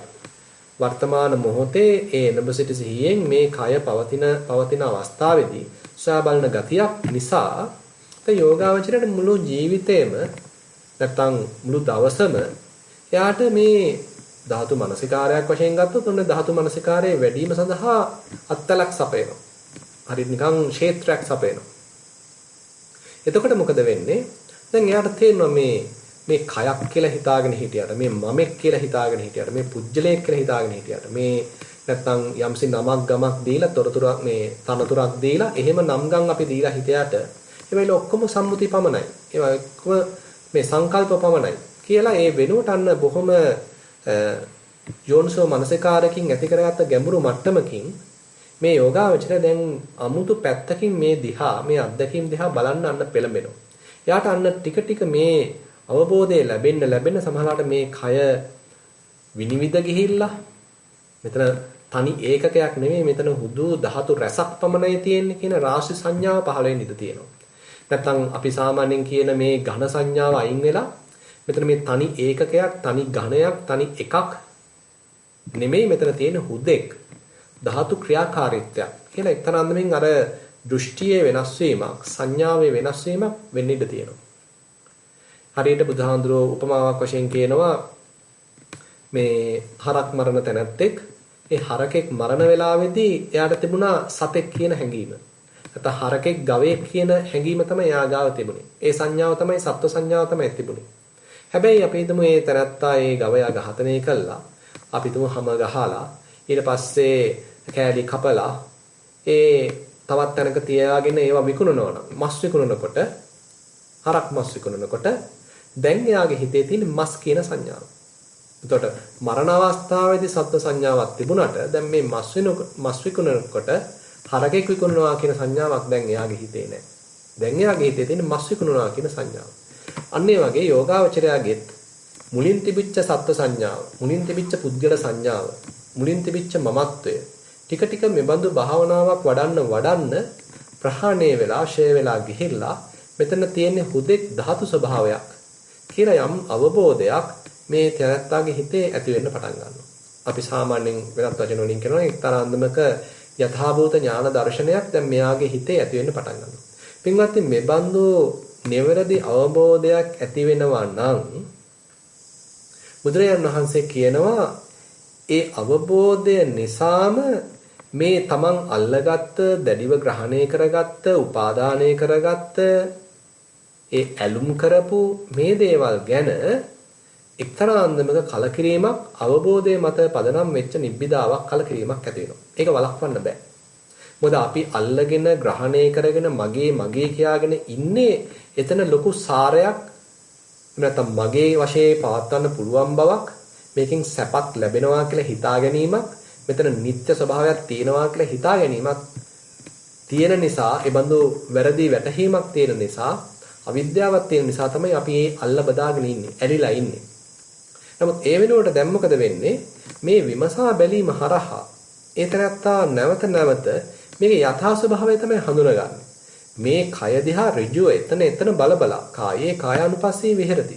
එතන බලබලා විවිධ ඉරියව්වල දැන් ඇවිදිනකොට පවණක් නෙමෙයි ඉඳගෙන ඉන්නකොට හිටගෙන ඉන්නකොට සතපිලා ඉන්නකොට මේ ඕනම ඉරියව්වක අපි හිතමු මේ ධාතු මනසිකාරයක් වඩනවා. ඉතින් එහෙම වඩන්න දැන් මොකද වෙන්නේ? දැන් මෙයාගේ හිතේ දැන් හොඳට අර තිබිච්ච සත්ව සංඥා දුර වෙලා ගිහිල්ලා ඝන සංඥා පහ වෙලා ගිහිල්ලා දැන් මේ අර කයේ තිබිච්ච ඒ රේඛා මැකිලා ගිහිල්ලා වෙනත් වචන වලින් කියනවා නම් අපි වාඩි වෙලා ඉන්නකොට මේ කයට අවධානය යොමු කරාම නිකන් අපේ හිතේ මැවෙනවා මේ ඔළුව තියෙන මෙන්න මේ හැඩයට, කය තියෙන මෙන්න මේ හැඩයට, දැන් ඉන්දවලා තියෙන මෙන්න මේ හැඩයට කියලා එක්තරා අන්දමකින් යම්කිසි රාමුවක් තුල අපේ ඒ යම් සටහනක් අපේ හිතේ මැවෙනවා. නමුත් මේ භාවනාව වඩන්න මෙන්න මේ සටහන බොඳ වෙලා ගිහිල්ලා මේ රේඛා මැකිලා ගිහිල්ලා මේ සීමා මරියාදාවල් මැකිලා ගිහිල්ලා ඒ වෙනුවට එක්තරා අන්දමකින් දැන් සියල්ල රාශි සංඥාවක් හුදෙක් ධාතු ස්වභාවයක් කියන මට්ටමට මේ හිතපත් වෙන්න පුළුවන්. ඒ බඳු මට්ටමකදී මෙතන උපාදාන වෙන ගතිය දැන් අන්න ටික ටික අඩු වෙලා යනවා. ෂේ වෙලා යනවා. අපි හිතමු පින්වත් මේ යෝගාචරය දැන් දිගටම මේ කටයුත්තේ නියැලෙනවා. එහෙම නියැලෙන්න දැන් මොකද වෙන්නේ? එයාට තවදුරටත් මේ කය ග්‍රහණය කරගන්න බෑ. දැන් මේ සාමාන්‍යයෙන් තවත් පොඩ්ඩක් ගැඹුරකින් කියනවා නම් අපේ ස්කන්ධ පැත්තෙන් කතා කළොත් රූපස්කන්ධය, වේදනාස්කන්ධය, සංඥාස්කන්ධය, සංස්කාරස්කන්ධය, විඥානස්කන්ධය කියලා භාගතුන් වහන්සේ ස්කන්ධ පහකින් අපේ මේ සියලු අත්දැකීම් හෙළිදරව් කරලා තියෙනවා. බෙදලා දක්වලා තියෙනවා. දැන් අපේ මේ විඥාණයට එක්ක රූපයක් අල්ලගෙන ඉන්න අවශ්‍යයි. එක්ක වේදනාවක් අල්ලගෙන ඉන්න අවශ්‍යයි. එක්ක සංඥාවක් අල්ලගෙන ඉන්න අවශ්‍යයි. එහෙමත් නැත්නම් සංස්කාරයක් අල්ලගෙන ඉන්න අවශ්‍යයි. දැන් අපි මේ අවස්ථාවේදී මේ කායानुපස්සනාව වඩනකොට මූලික වෙලා තියෙන්නේ මෙන්න මේ රූපස්කන්ධය. දැන් මේ රූපස්කන්ධය තමයි විනිවිද යන්නේ. රූපස්කන්ධය ගැන තමයි යම්කිසි ගැඹුරු අවබෝධයක් ඇති කරගන්න උත්සාහවන්ත වෙන්නේ. එතන තමයි යථාභූත ඥාන දර්ශනයක් ඇති කරගන්න උත්සාහවන්ත වෙන්නේ. ඉතින් මේ කටයුත්ත සාර්ථක වෙද්දී දැන් මේ වෙලාවේ හිතට අල්ලලා දීලා තියෙන නැත්නම් අර විඥානයේ රඳාපවතින්නේ. මෙන්න මේ රූපස්කන්ධයේ හැබැයි මේ රූපස්කන්ධය දැන් විනිවිද යන ගතියක්. රූපස්කන්ධය කෙරෙහි එක්තරා අන්දමක නිබ්බිදාවක්, විරාගයක්, අතහැරීමක් තමයි දැන් මේ හිතේ වැඩෙන්නේ. දැන් පින්වත්නි මේ බඳු අතහැරීමක්, නිබ්බිදාවක්, විරාගයක් පහළ වෙන්න මේ රූපේ නිකන් බොඳ වෙලා ගිහිල්ලා ඒ තිබිච්ච දැඩි ග්‍රහණය දුර වෙලා ගිහිල්ලා, උපාදානය දුර වෙලා ගිහිල්ලා ඒ වෙනුවට දැන් අන්න හිත නිදහස් වෙන ගතියක්. ඒ විපස්සනා නුවණ වැඩෙන්න නිබ්බින්දං විරජ්‍යති විරාගා විමුච්ඡති කියලා භාගතුන් වහන්සේ පෙන්ලා දෙනවා. මේ නිබ්බිදාවක් පහළ වුණා නම් එතන දැන් හරියට නිකන් අර දියසායන් වලින් ඇඳපු චිත්‍රයකට වතුර ටිකක් වැක්කුරුනහම ඒව නිකන් බොඳ වෙලා ගියා වගේ. දැන් මේ රූපේ විරංජනය වෙලා. මේකේ දැන් ලොකු අල්ලන්න කියන්න දෙයක් නැහැ. මේකේ ලස්සන මැකිලා ගිහිල්ලා. තිබිච්ච රේඛා මැකිලා ගිහිල්ලා. ඒ වෙනුවට දැන් හිතේ තියෙන නිබ්බිදාවක්, එපා වීමක්, අතහැරීමක්. දැන් මේ අතහැරීම යම් වෙලාවකදී සිද්ධ වුණා නම් දැන් අන්න අපි හිතමු අර විඥාණය මේ රූපස්කන්ධය කෙරෙහි නිබ්බිදාවට ලක් වෙලා. විරාගයකට ලක් වෙලා. දැන් අල්ලන්න එයාට දැන් එපා වෙලා. අපි හිතමු පින්වත් නිකමට ඒ හිත නැත්නම් ඒ විඥානයේ රූපය ඇල්ලුවෙත් නැත්නම් අපි ඒ වෙනුවට වේදනාවක් අල්ලලා දුන්නෙත් නැත්නම් සංඥාවක් අල්ලලා දුන්නෙත් නැත්නම් සංස්කාරයක් අල්ලලා දුන්නෙත් නැත්නම් දැන් මොකද වෙන්නේ? ඔන්න අවස්ථාවේදී තමයි බුදුරජාණන් වහන්සේ කියන්නේ මේ රූපස්කන්ධය කෙරෙහි දැන් පිහිටන්න එහෙමනම් මේ විඥාණයට හැකියාවක් ලැබෙන්නේ නැහැ. ඒ යම්කිසි රූපස්කන්ධයයි විඥානයයි අතර යම්කිසි ඒ පිහිටා ගැනීමක්, බැස ගැනීමක්, උපාදානයක්, ලංව සිටීමක් තිබුණා නම් අන්න ඒ බැස ගැනීමයි, උපාදානයේ ලංවීම අන්න ඒ සම්බන්ධය සම්පූර්ණයෙන්ම කැඩලා යනවා. විච්ඡේදනය වෙලා යනවා.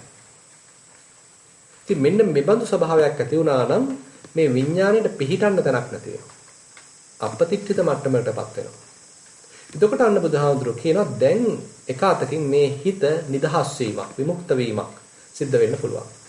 ඉතින් මේ අන්දමින් යම්සි කෙනෙක්ගේ හිතේ මේ භාවනාවක් නිතර දිගට වඩද්දී මෙන්න මෙබඳු නිදහස් වීමක් සිද්ධ වුණා නම් ඒක ෂණ මාත්‍ර වශයෙන් වුණයි කියලා ඒ තනත්තාට එච්චර අවබෝධයක් ලැබෙන්නේ නැහැ.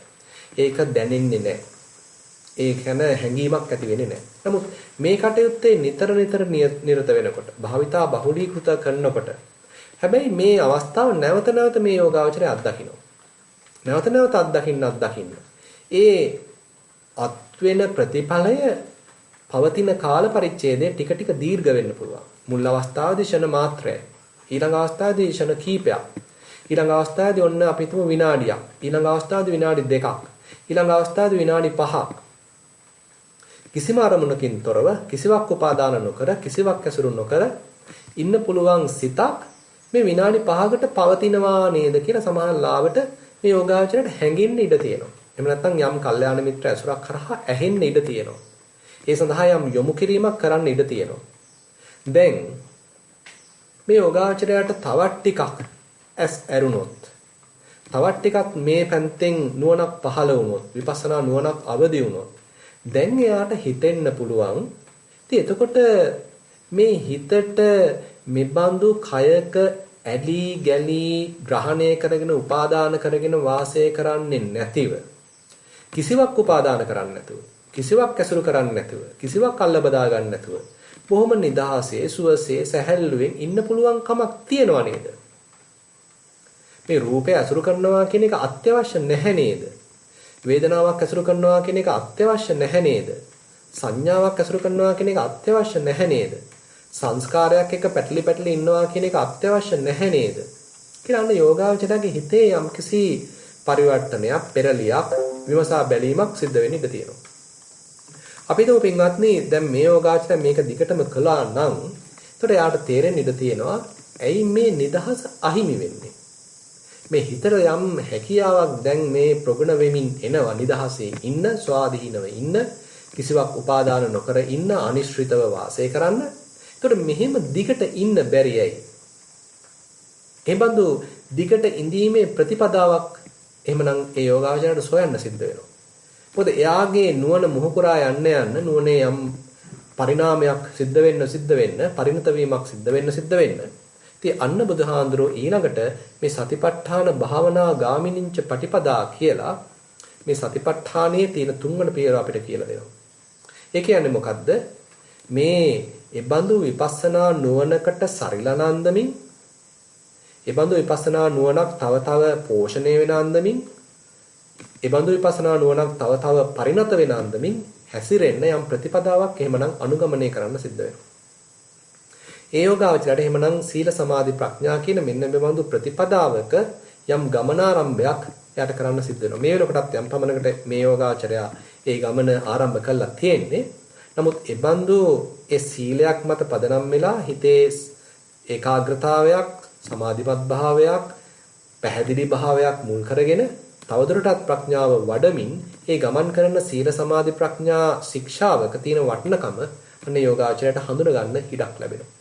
එතකොට අන්න එයා ඒ සතිපට්ඨානයේ වඩන තුන්වෙනි මට්ටමට සතිපට්ඨාන භාවනා ගාමිනිච්ච පටිපදා කියන ඒ සතිපට්ඨානය තමන්ගේ ජීවිතේ බවට පත් කරගෙන ආරෂ්ඨාංග මාර්ගයක් විදිහට දැන් මේ සතිපට්ඨානයේ දියුණු කරන ප්‍රතිපදාවක දැන් මේ යෝගාචරය කටයුතු කරනවා. ඉතින් ඒකාතකින් දැන් මම මූලික වශයෙන් විස්තර කරේ මේ කායානුපස්සනාව මුල් කරගෙන මෙබඳු මේ අධීර තුනම යෝගාචරයේකට අත්දකින්න පුළුවන් අවස්ථාව. හැබැයි ඉතින් බුදුහාඳුරෝ මේ පළවෙනි ඒ කායානුපස්සනාව පමණක් නෙමෙයි වේදනානුපස්සනාවකුත් දේශනා කරලා තියෙනවා. යම්සි කෙනෙක් මේ හදාගත්ත ඒකාග්‍රතාවය පාවිච්චි කළා මේ කයේ දැනෙන විවිධාකාර සැප වේදනා, දුක් වේදනා, උපේක්ෂා වේදනා මේවා දිහාත් බලන්න පුළුවන් හැකියාව තියෙනවා. ඉතින් මේ බඳු අවස්ථාවලදී අපි හිතමු යම් තැනකදී ඔන්න වේදනාවක් හට අරන් තියෙනවා. අපි හිතමු දුක් වේදනාවක්. ඒ දුක් වේදනාවට එයා හොඳට අවධානය යොමු කරලා බලාගෙන ඉන්නවා. ඒ බලාගෙන ඉඳද්දී එයාට තේරෙන මේ වේදනාවේ විවිධාකාර වෙනස්කම්, විවිධාකාර හැඩහුරුකම්. එතන මේ තනි වේදනාවක් නෙමෙයි එතනත් වේදනා රසක් ක්‍රියාත්මක වෙන ආකාරය. ඒ වේදනාවට අපේ හිතේ ඇතිවෙන එක්තරාන්දක සමහරවිට තණ්හාව. සැප වේදනාවක් නම් ආවේ ඒ කෙරෙහි ඇතිවෙන ආසාව. ඒක තවදුරටත් ඉල්ලන ගතිය. ඒක තවදුරටත් පැවැත්වීමේ හිතේ ඇතිවෙන ඌමනාව. දුක් වේදනාවක් නම් පැමිණලා තියෙන ඒ කෙරෙහි හිතේ ඇතිවෙන නොරුස්නා ගතිය. ඉතින් මේ වගේ සමහරවිට මේ වේදනාවක් දිහා කටයුතු කරද්දී සමහරවිට තමන්ගේ හිත දිහාත් බැලෙනවා. අන්න චිත්තානුපස්සනාවකුත් බුදුරජාණන් වහන්සේ දේශනා කරනවා. ඉතින් එතකොට මේ මුළු ක්‍රියා පටිපාටියම හරියට නිකන් ක්‍රමානුකූලව බොහොම ස්වාභාවිකව මලක් පිපෙනවා වගේ අපි මේ සරල තැනකින් පටන් ගත්තට මොකද අතිශය ගැඹුරක් කරා අරගෙන යන ස්වභාවයක් තියෙනවා. කායानुපස්සනාවෙන් පටන් ගන්නවා, කායानुපස්සනාවෙන් නැත්තම් ආරම්භ කරනවා, එතනින් බැස ගන්නවා. හැබැයි මේ කායानुපස්සනාව ප්‍රගුණ කරමින් ඉදිරියට යනකොට සමහරවිට යාගේ හිත තවදුරටත් මේ වේදනාවන් ගැන විමසන්න ඉඩ තියෙනවා. සමහරවිට කායानुපස්සනාවෙන් නතර නොවි වේදනානුපස්සනාවට පිවිසෙන්න ඉඩ තියෙනවා. ඒකෙත් කිසි වැරද්දක් නැහැ. ඒකට දැන් එයා මේ හමු වෙන වේදනාව දිහා විමසා බලනවා. ඉස්සෙල්ලා නම් තිබුණේ සැප වේදනාවක් හට ගන්නකොට ඒක ඉල්ලන ගතියක්, ඒක අල්ල ගන්න ගතියක්. ඒකට ආසා කරන ගතියක්.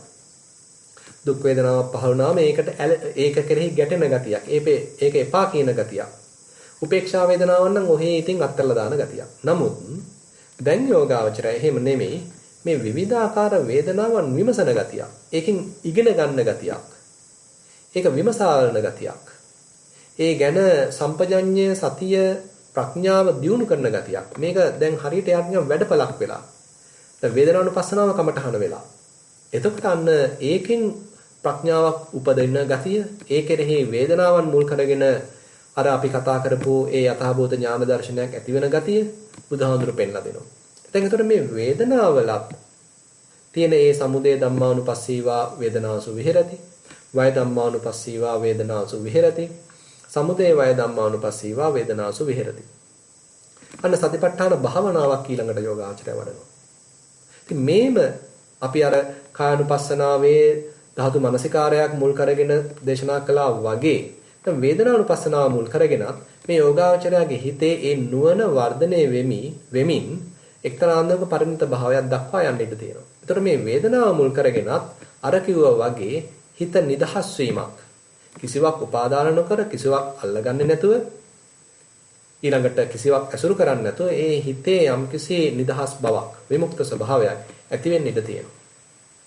දැන් අපි හිතමු පින්වත්නි දැන් මේ යෝගාචරය එතනනුත් ඕක සිද්ධ වුණේ නැහැ. හැබැයි එයා දැන් හිත දිහා බලන්න පටන් ගත්තා. දැන් හිතේ විවිධාකාර අන්දමින් පහළ වෙන විවිධාකාර චිත්ත ස්වභාවයන් එයා නිරීක්ෂණය කරනවා. හිතේ රාගසිතක් පහළ වෙනකොට ඒ රාගසිතක් බව දැනගන්නවා. ද්වේෂසිතක් පහළ වෙනකොට ද්වේෂසිතක් බව දැනගන්නවා. හිතේ යම් පැටලි සහගත ගතියක්, වික්ෂිප්ත භාවයක් පහළ වෙනකොට ඒ බවත් දැනගන්නවා. හිතේ යම් නෙක්ඛම්මයක් පහළ වෙනකොට ඒ බවත් දැනගන්නවා. නැත්නම් හිතේ යම් කිසි මෛත්‍රී සහගත ස්වභාවයක් පහළ වෙනකොට ඒ බවත් දැනගන්නවා. හිසේ යම් කිසි ශ්‍රද්ධාවක් පහළ වෙනකොට ඒ බවත් දැනගන්නවා. දැන් මේ විදිහට මේ හිතේ පහළ වෙන ඒ චිත්ත ස්වභාවයන් ගැන මෙයා සතිය පිහිටවනවා. දැන් මේක ප්‍රායෝගිකව කරනවා. මේක නිකන් වාඩි වෙච්ච වෙලාවේ පමණක් නෙමෙයි. උදේ නැගිට වෙලාවෙ ඉඳන් රාත්‍රියේ නිින්දට යනකම් බොහොම ප්‍රායෝගික දහමක් වශයෙන් දැන් මේ යෝගාවචරය මේක ප්‍රගුණ කරනවා, දියුණු කරනවා. හිත දිහාම බලනවා. අනිත් වැඩ කරද්දිත් හිත ගැන යම්සි අවධානයකින් ඉන්නවා. දැන් මෙහෙම කරන්න යෝගාවචරයට දැන් මේ හිත තුල නැත්නම් හිතේ පහළ වෙන යම් සිතුවිලි ස්වභාවයන් කෙරෙහින් සිහිය පිහිටවන්න අවස්ථාව ලැබෙනවා. දැන් ඒකත් තව යහට යනකොට යාට තේරෙනවා මේ රාග සිතුවිල්ලක උනත් තියෙන එන යන ස්වභාවයක්. ද්වේෂ සිතුවිල්ලක උනත් තියෙන එන යන ස්වභාවයක්. මෛත්‍රී සහගත සිතුවිල්ලක උනත් තියෙන එන යන ස්වභාවයක්. මේ වික්ෂිප්ත භාවයක උනත් තියෙන එන යන ස්වභාවයක්. ඒකාග්‍රතාවයක උනත් තියෙන එන යන ස්වභාවයක්. ඇති වෙන නැති වෙන ස්වභාවයක්. දැන් මෙයාට මේ කුසල් අකුසල් කියලා පැත්තක් වෙන් කරන්නේ නැතිව එක්තරා අන්දමකින් බොහොම මධ්‍යස්ථ බවකින් මේ යෝගාවචර මේ පැමිණෙන සිතුවිලි දිහා බොහොම මදහත් සිතකින් බලන්න පුරුදු වෙනවා. එතකොට මේ චිත්තානුපස්සනාවේ අන්න අර සතිපට්ඨාන භාවනා කියන කොටසට යෝගාචරයේ කවතිරණ වෙනවා. දැන් එයාට තේරෙන්නේ මේ කොයි දේ ආවත් මේගොල්ලෝ එනවා යනවා. අපි තමයි මේගොල්ලන්ට මේ තැන් සාග පවත්වලා මේගොල්ලන්ව තියාගෙන ඉඳලා තියෙන්නේ. අපි ඒ විදිහට සංග්‍රහ කරන්න ගියේ නැත්තම් මේගොල්ලෝ ආපු පැත්තටම යනවා. ඉක්මනින්ම යනවා. ඒතර මේ අන්දමින් මේ යෝගාචරයට සමහර වෙලාවට මේ චිත්තානුපස්සනාව මූලික කරගෙනත් අන්න ප්‍රඥාව වඩා ගන්න අවස්ථාව සැලසෙනවා. ඒ තුලින් එයා විපස්සනා නුවණක් අවදි කරගන්නවා. ඒ විපස්සනා නුවණ අවදි වෙලා මේ හරහා තව විපස්සනා නුවණ මුහු පුරා යාමක් තුලින් මේ හිත විමුක්ත වෙන්න පුළුවන්, නිදහස් වෙන්න පුළුවන්. ඉතින් මේ අන්දමින් පින්වත්නි මේ බුදුරජාණන් වහන්සේ බොහොම ශාස්ත්‍රීය ප්‍රදේශයක් අපිට කියලා දෙනවා මෙන්න මේ සතිපට්ඨානයේ වශයෙන්. ඒකට අපි මේ සතිපට්ඨානයේ එක්තරා අන්දමකින් දැන් යම් කාල පරිච්ඡේදය අනුව මේ දැන් පැයක් අවසන් වෙලා තියෙනවා. ඉතින් අපි බලාපොරොත්තු වෙන්නේ මේ බුදුහාමුදුරුවෝ බොහොම ප්‍රායෝගික අන්දමින් මේ ධර්මය අනුව කටයුතු කරන හැටි, සමාව පිළිපද කරගෙන කටයුතු කරන හැටි, ධර්මයේ පිළිපද කරගෙන කටයුතු කරන හැටි, මේ අනිත් දේවල් ගැන බලාපොරොත්තු කියන්නේ නැතුව අනිත් සරණක් ඉල්ලන්නේ නැතුව සමංග පිළිපද කරගෙන ධර්මයේ පිළිපද කරගෙන කටයුතු කරන හැටි මේ පිරිනිවන් පාන්න ඔන්න මෙන්න කියලා අපිට කියලා දෙන්න තියෙනවා.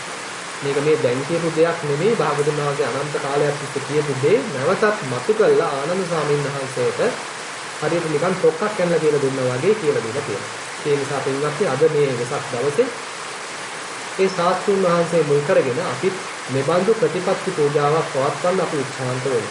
ඉතින් බුදුහාඳුරෝ කියනවා මේ සූත්‍රයේ අන්තිමට යම්සි කෙනෙක් මේ විදිහට මේ තමන්ව පිළිහිට කරගෙන තමන්ව සරණ කරගෙන අනිත් සරණක් පතන් නැතුව කටයුතු කරනවා නම් අන්න ඉබඳු ශ්‍රාවකයාම තමයි මේ මම සලකන්නට මේ බුදුරජාණන් වහන්සේ සලකන්නේ මේ ශාසනයේ ගෞරවනීය මට්ටමකින් නැත්නම් ඉහළ මට්ටමකින් සලකන්නේ කියන ප්‍රකාශයකුත් කරනවා. ඒ නිසා අපිත් මේ භාග්‍යවතුන් වහන්සේ අගය කරපු ඒ ප්‍රතිපත්ති පූජාව භාග්‍යවතුන් වහන්සේට කරන්න අපි උත්සාහන්ත වෙමු. ඒ සඳහා මඟ පෙන්වීමක්, දිරිගැන්වීමක් අද දින ධර්ම දේශනාවෙන් සිදු වේවා කියලා ප්‍රාර්ථනා කරමින් ධර්ම දේශනාව අවසන් කරනවා. සියලු දෙනාටම තෙරුවන් සරණයි. හොඳයි පින්වත්නි, අපි ධර්ම දේශනාව මුල් කරගෙන යම් කෙනෙකුට ගැටළු සහාය ගණක් තියෙනවා නම් එහෙම නැත්නම් මේකට යමක් එකතු කරන්න කැමති නම් ඒ සඳහා යම් කිසි කාලයක් අපිට වෙන් කරන්න පුළුවන්. ඒ සඳහා අවස්ථාවක් ගන්න කියලා ආරාධනා කරනවා.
එක්කෙනෙක් මේ ප්‍රශ්නයක් යොමු කරලා තියෙනවා මේ chat එකේ අහනවා මේ ධර්මදේශනාව නැවත අහන්න බැරි වෙච්ච කෙනෙකුට අහන්න වලස්සන්න පුළුවන්ද කියලා රෙකෝඩින් එකක් එවන්න පුළුවන්. ඕගලන්ට මේ මම හිතන්නේ මේගොල්ලෝ ඕගොල්ලෝ රෙකෝඩ් කරනවා. මම හිතනවා මේ පසු වෙලාවක අහන්න ක්‍රමයක් සලස්සලා දෙන්න පුළුවන් කියලා. එහෙමයි ස්වාමීන් වහන්සේ අපිට රෙකෝඩ් කරනවා ස්වාමීන් වහන්සේ. හොඳයි. සම්මාස මේක වෙනම YouTube එකේ රෙකෝඩ් කරනවාද ස්වාමීන් වහන්සේ? නෑ YouTube එකේ රෙකෝඩ් වෙන්නේ නැහැ. නිකන් රෙකෝඩර් එකක රෙකෝඩ් වෙනවා. හැබැයි අර නිස්සරණ වනේ වෙබ්සයිට් එකට දැම්මොත් අපිට ඒක YouTube එකේ පස්සේ ඒගොල්ලෝ අර මේ අපේ වෙබ්සයිට් එකේ YouTube එකක් තියෙනවා, YouTube channel එකක් තියෙනවා. ඒකට යනවා හැබැයි. ඒකට යන්නේ හුඟක් ඒකට යන්නේ හැබැයි මේ voice එක විතරයි, මේ වීඩියෝ නෑ.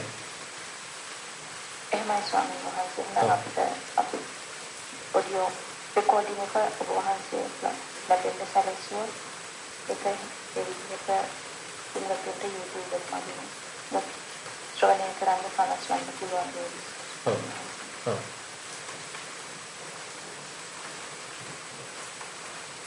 ගෞරවනීය ස්වාමීන් වහන්සේ. ඔකේ නේද? මට ඔබ වහන්සේට යොමු කරන්න තියෙන පොදු ප්‍රශ්නයක්. ඔව්. අපි අපේ කාලයේ මේ ධනය මේ සියල්ලම මේ දහමෙන් කැප කරද්දී මේ සමහර විහාරස්ථානවල දැන් පාන්දරට මේ පිරිත් සජ්ජායනාවල් දානවා. ඒකට ඒ අසල මේ මුස්ලිම් පල්ලියක් තියෙනවා නම් ඒ පිරිත් සජ්ජායනය පරාද වෙන කර්මක වේගයෙන් සද්දෙන් ඒගොල්ලන්ගේ දේශනාව දානවා. ඒතර හින්දු කොල්ලලත් එහෙම තමයි. එතකොට දැන් මේ අවට ඉන්න දේවල් වලට මේ දහසේ මිනිසුන්ට ඇත්තම ජීවත් වෙන්න හරි අමාරුයි. දැන් මේවා එන්න වැඩි වෙනවා. මොකද්ද අපිට මේ දෙන්නින් කරන්න පුළුවන් වැඩ පිළිවෙල? ඒක තමයි තියෙන්නේ. අපේ රට නිදහස් වෙන්න ඕනේ හැම පැත්තෙම ආපුවනේ. අනිවාර්යෙන්. ඇත්තටම ඒක තමයි දැන් අපේ වැරදි පැත්තකින් අල්ලලා තියෙන්නේ. දැන් අර බිස්නස් ටුරිසම් කියලානේ දැන් යන්නේ. එහෙම දෙයක් ප්‍රශ්නයක් වෙලා තියෙන්නේ. අර වැඩියෙන් කෑ ගහපු තරමට ප්‍රසිද්ධ වෙන තරමට ලකුණු හම්බ වෙනවා කියන වගේ මිත්‍යා ප්‍රතිපදාවක තමයි ඉන්නේ. එහෙම ප්‍රශ්නයක් තියෙන්නේ. ඒ නිසා හැමෝම අපි හයියෙන් කෑ ගහන්න ඕනේ කියන වගේ රටාවක් තියෙනවා. එතකොට ඉතින් ඔය ප්‍රශ්නේ එනවා ඉතින්. ඒ නිසා අර කිව්වා වගේ පල්ලිය හයියෙන් කෑ ගන්නකොට ඉතින් පන්සලත් ඊට වඩා හයියෙන් කෑ ගහන්න උත්සාහන්ත වෙනවා. නැත්නම් මේ පන්සල හයියෙන් කෑ ගහනකොට ඊට වඩා එහා ළඟ තියෙන එහා පන්සල ඊට වඩා හයියෙන් කෑ ගහන්න උත්සාහන්ත වෙනවා. ඉතින් එක්තරාන්දමින් තරගකාරීත්වයක් වුණ අභිභවා යන ගතියක් තමයි එතකොට ඉතින් උද්ගත වෙන්නේ. ඉතින් බුදුහාඳුරෝ පෙන්වුවේ නම් ඊට වඩා ඉතින් හාත්පසින්ම වෙනස් ප්‍රතිපදාවක්. බොහොම නිශ්ශබ්ද ප්‍රතිපදාවක්. තමයි ඉතින් බුදුරජාණන් වහන්සේ පෙන්ලා දීලා තියෙන්නේ. ඒක ඇවිල්ලා ඇතුළත නැමිච්ච ප්‍රතිපදාවක් කියලා කියන්න පුළුවන්. ඒක මේ තරඟකාරීත්වය හරහා යන ප්‍රසිද්ධිය හරහා යන ප්‍රතිපදාවක් නෙමෙයි. ඒ වෙනුවට මේ දැන් මේ අද අපි කතා කරපු මේ ගිලාන සූත්‍රය. ඉතින් භාගතුන් වහන්සේ මේ අවුරුදු 45 වසක් මුළුල්ලේ බුද්ධ කෘත්‍ය කළා පිරිනුවන් පාන්න ඔන්න මෙන්න කියලා කරපු අවවාදයක් තමයි මේකේ අන්තර්ගත වෙලා තියෙන්නේ. ඉතින් එතෙන්දිත් බුදුහාඳුරෝ කියන්නේ මේ අනුන් ගැන හොය හොය ඉන්න එපා, අනිත් අයගෙන් මේ පිහිටක් බලාපොරොත්තු වෙන්න එපා. Taman තුල ඒ පිහිට ඇති කරගන්න. ධර්මයෙන්ගේ පිහිට ඇති කරගන්න. අනිත් අයගෙන් පිහිටක් ලැබෙයි කියලාවත් හිතන්න එපා. Taman ගාවයි පිහිට තියෙන්නේ. කොහොමද මේ Tamanගේ පිහිට ඇති කරගන්නේ? කොහොමද මේ ධර්මයෙන් පිහිට ඇති කරගන්නේ? කියන කාරණාව තමයි මතු කළා දීලා තියෙන්නේ. ඒ නිසා අපි දැන් ඕකෙම තවත් පැත්තක් කතා කරන්න පුළුවන්. උදාහරණයක් වශයෙන් දැන් බුදුරජාණන් වහන්සේ පිරිනුවන් මංචකයේ වැඩ සිටින අවස්ථාවේදී දැන් පැමිණෙනවා දිව්‍ය තූර්ය භාණ්ඩ අරගෙන ඒ දිව්‍ය වාදක මණ්ඩලයක් මේ භාගතුන් වහන්සේට මේ මදාරා මල් පූජා කරමින් දිව්‍ය තූර්ය වාදන පවත්වමින් ස්තුති පූජාවක් කරනවා. ඉතින් බුදුරජාණන් වහන්සේ බොහොම පිළිකුලෙන් යුතුව එයාට යන්න කියලා ආනන්ද ස්වාමීන් වහන්සේට මතක් කරනවා. ආනන්ද ඕවෑන් බැහැ මේ තථාගතයන් වහන්සේට පූජාවක් පවත්වන්න. තථාගතයන් වහන්සේ කෙරෙහි පවත්වන නියම පූජාව තමයි ප්‍රතිපත්ති පූජාව කියලා කියන්නේ. ඉතින් දැන් මේ අපි ගත්ත සූත්‍රයේදී ඒ කාරණාවමයි මතු කරලා තියෙන්නේ. ඒ නිසා අපි ප්‍රතිපදාවකට ප්‍රතිපත්තියකට මූලිකත්වය දෙන්න ඒ බාහිර ආටෝප සාටෝප කටයුතු වලට ഘോഷාව මුල් කරගත්ත කටයුතු වලට තියෙන අපේ තියෙන ආසාවත් අඩු වෙන්න පුළුවන්. ඒ වගේම ඒවැය තියෙන නිර්ර්ථක භාවයත් අඩු වෙන්න පුළුවන්. හැබැයි ඉතින් ඒක සම්පූර්ණයෙන්ම අතහරින්න බෑ. මොකද සමහරවිට ඉතින් අපි පටන් ගන්න ඔය වගේ තැනකින්. දැන් උදාහරණයක් වශයෙන් කියනවා නම් අපි පුංචි දරුවෙක් වශයෙන් ඉපදිලා අපි අම්මගේ තාත්තගේ අත අල්ලගෙන ඉතින් පන්සලට යනවා. අපිට ඉතින් මලක් පහනක් පූජා කරනවා. බෝධි පූජාවක් පවත්වනවා. බෝධිය වටේ සමාඩ පැන් ටිකක් අරගෙන යනවා. ඉතින් ඒතරත් යම්සි සුන්දරත්වයක් තියෙනවා. යම්සි කෘතවේදීත්වයක් තියෙනවා. අහිංසකත්වයක් තියෙනවා. නමුත් ඉතින් එතන නතර නොවි අපි තව වයසින් මුහුකුරා යනකොට නුවණින් මුහුකුරා යනකොට ඉන් එහාට යන්න ඉතින් අපි උත්සාහන්ත වේ යුතුයි. භාගතුන් වහන්සේගේ දහම ඒ බාහිරව පේන්න තියෙන මතු පිට පොත්තේ රැඳෙන්නේ නැතිව අපි ඒකේ තියෙන සාරය උකහා ගන්න, ඒකේ තියෙන හරය උකහා ගන්න අපි උත්සාහන්ත වේ යුතුයි. අන්න ඒ හරය ගැන තමයි බුදුහාමුදුරුවෝ විශේෂයෙන්ම මතක් කරලා තියෙන්නේ. ඉතින් අර අපිට බෑ ඒ හරය රැකගන්න අර මතු පිට ලෙල්ල නැත්තම්. එහෙම ප්‍රශ්නයක් තියෙනවා. ඒ නිසා බුද්ධ ආගම වශයෙන් අපි කතා කරනවා නම් මේ බුද්ධ ආගමේ ඒ බාහිර තියෙන ආමිෂ පූජා ටික, ඒ බාහිර තියෙන පිරිත් ආදී ඒ විවිධාකාර දේවල්, ඒ පින්කම් ඒවා කියන ඒ බාහිර ලෙල්ල ඒ පොත්තක් තියෙනවා. හැබැයි ඒක නෙමෙයි සාරය. සාරය නිතරම ඔය බුදුහාමුදුරුවෝ පෙන්වන බොහොම ගැඹුරු දහමක තමයි සාරය තියෙන්නේ. ඒකයිවිල්ලා තමන් මූලික කරගෙන යන ප්‍රතිපදාවක්. ඒකයිවිල්ලා නිශ්ශබ්දතාවයේ මූලික කරගෙන යන ප්‍රතිපදාවක්. ඒකයිවිල්ලා ඇතුළතට නැමුණු ප්‍රතිපදාවක්. ඉතින් ඒක තමයි අපි ටික ටික ඊළඟට මතු කරගන්න උත්සාහන්ත වෙන්න තියෙන්නේ. ඒ නිසා එක එක අය ඉතින් එක එක මට්ටම් වල ඉන්නේ. ඉතින් අපි එයාට දොස් කියලා වැඩක් නැහැ. අපි ඉතින් මේ ටික ටික හැමෝම ඒ මට්ටම් වලින් තව ඉන්හා මට්ටම් වලට පැමිණේවා කියලා ප්‍රාර්ථනා කරමු. හොඳයි සෝමනාංශ. හොඳයි. අයවනවා මහත්මිය. අනේ ප්‍රශ්නේ ඉන්නවා.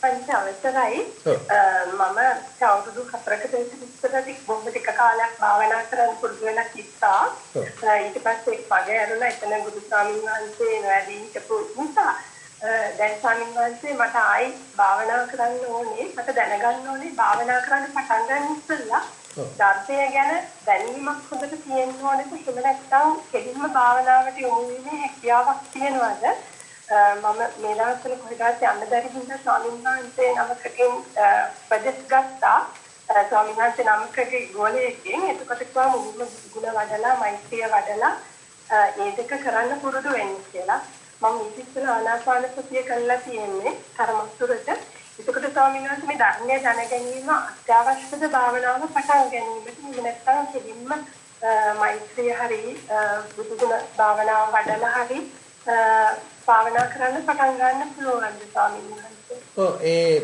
උත්තරේ ඉතින් යම් තාක් දුරකට නිවැරදි කියන්න පුළුවන්. ඒ කියන්නේ ලොකු ධර්ම අවබෝධයක් නැතුව පටන් ගන්න පුළුවන්. ඒකේ පටන් ගන්න ඔය මූලික සුදුසුකම් මොකක්වත් අවශ්‍ය නැහැ. මොකද විශේෂයෙන්ම දැන් අපි නම් මූලික කරගෙන යන්නේ සතිපට්ඨානය. එතෙන්දී බුදුගුණ මෛත්‍රිය වගේ දෙයක් අතු අවස්ථාවක් වශයෙන් තියාගන්න පුළුවන්. නැත්නම් වුමනාවකදී ගන්න පුළුවන් එකක් වශයෙන් තියාගන්න පුළුවන්. සතිපට්ඨානයේ පැත්තෙන් යනකොට ආනාපාන සතිය, ඉරියව් ගැන සිහිය පිහිටවීම, ඊළඟට වේදනාවන් ගැන සිහිය පිහිටවීම, චිත්තානුපස්සනාව මේ වගේ බොහොම පුළුල් ක්ෂේත්‍රයක් ඔස්සේ සිහිය පිහිටවන පැත්ත තමයි ඉස්සර කරගෙන යන්නේ. ඉතින් ඒ කටයුත්තට මූලික සුදුසුකම් මොකක්වත් අවශ්‍ය නැහැ.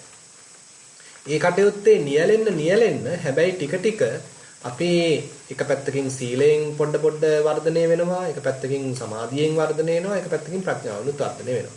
ඉතින් එතකොට ඒ ප්‍රඥාවෙන් වර්ධනය වෙන ගමනේදී අපිටම තේරෙනවා. ඒතර මෙන්න මේ බණ ටික නම් මට දැන් තේරෙනවා. නැත්නම් මෙන්න මේ පොත නම් අත්දැකීම් මත ලියවිලා තියෙනවා. මේ කියන බණ නම් ඔන්න සමහරලාට පොඩ්ඩක් අත්දැකීම් මත කියවෙනවා. කියලා නිකන් අපිට නිකන් යම්කිසි තේරුමක් එන්න ගන්නවා. එතකොට ඔන්න අපිටම නිශ්චය කරන්න පුළුවන් මොන වගේ කොටස් ටිකක්ද මේ ගමනට අවශ්‍ය වෙන්නේ. මොන වගේ බණ ටිකක්ද මේ ගමනට මට යම්කිසි අත්වලක් සපයන්නේ. කියලා අන්න අපිට අඩුපාඩුවක් වෙලා තිබුණා නම් යම්සි ධර්ම ඥානයක් ඒක ඇති කරගන්න මේ ප්‍රතිපදාව තුළින්ම අපිට යම්කිසි රුකුලක් ලැබෙනවා. ඒ නිසා අපි සියල්ල සම්පූර්ණ කරගෙන බහුශ්‍රත භාවයක් ඇති කරගෙන ඊට පස්සේ භාවනා කරන්න ඕනය කියන කතාවක් නැහැ. ඒ වෙනුවට තියෙන අපිට දැන් උනත් පටන් ගන්න පුළුවන්, ඉන්න තැනින් පටන් ගන්න පුළුවන්. විශේෂයෙන්ම සිහිය පිහිටවන එක ඕනම තැනකදී කරන්න පුළුවන්, ඕන මට්ටමකදී කරන්න පුළුවන්. ඒකට වයස් සීමාවක්වත් නැහැ. ඒකට ආගම් ભેදයක්වත් නැහැ. ඒ නිසා බෞද්ධ වෙන්නම කියලාවත් උවමනාවක් නැහැ. ඒකට මේ අනිවාර්යෙන්ම පන්සලකට එන්න ඕනේ කියලාවත් උවමනාවක් නැහැ. ඒක අපිට ගෙවල් වලින් එකටත් කරන්න පුළුවන්.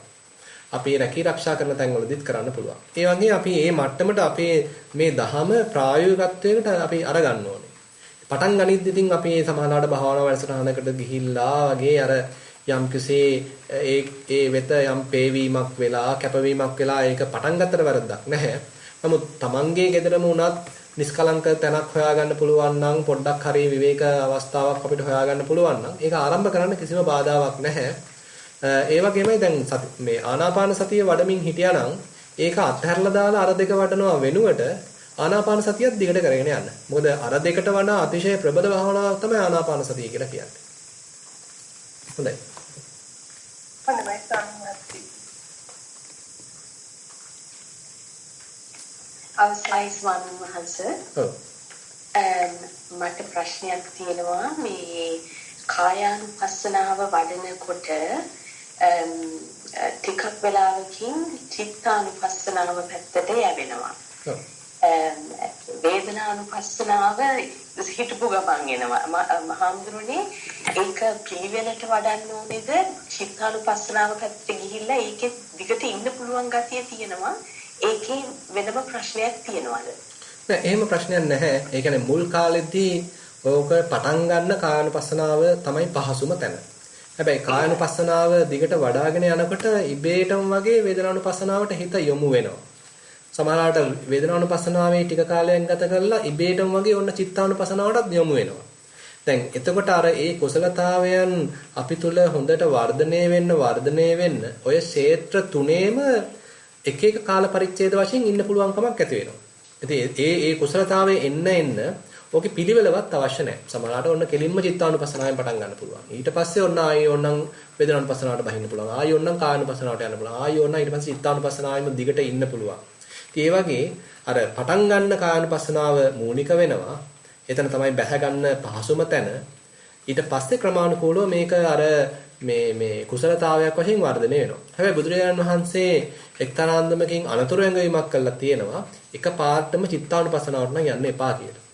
මොකද තේරුමක් නැහැ. අපේ හැදිච්ච සතිමත් භාවයක් නැත්තම් දියුණු වෙච්ච සම්පජඤ්ඤයක් නැත්තම් අපි හිත දිහා බලන්න යනවා කියලා ගිහිල්ලා ඒ හිතේ පහළ වෙන විවිධාකාර කෙලෙස් වලට අහු වෙන එක තමයි වෙන්නේ. ඒ නිසා බුදුහාමුදුරුවෝ ඔය ආනාපාන සති සූත්‍රයේදී එහෙම අනුතර ඇඟවීමක් කරනවා. නාහම් භික්ඛවේ මුට්ටස්සතිස්ස අසම්පජානස්ස ආනාපාන සති භාවනං වදාමි කියලා. මහණෙනි මේ හොඳට දියුණු නොවෙච්ච සතිමත්භාවයක් සම්පජඤ්ඤයක් නැති කෙනෙකුට මේ ආනාපාන සතිය මූලික කරගත්ත ඒ චිත්තානුපස්සනාව වඩන එක සුදුසු නැහැ කියලා. මොකද මේ හිත කියන එක බොහොම සූක්ෂමයි. පහළ වෙන විවිධාකාර කෙලෙස් ස්වභාවයන් හරීම එක අතකින් කියනවා නම් අපිව ඇද ගන්නා සුළුයි, මුලා කරන සුළුයි. ඒ නිසා අපි තුල දියුණු කරගත්ත සතිමත් බවක් සම්පජඤ්ඤයක් අවශ්‍ය වෙනවා අපි එතෙන්ට යනකොට.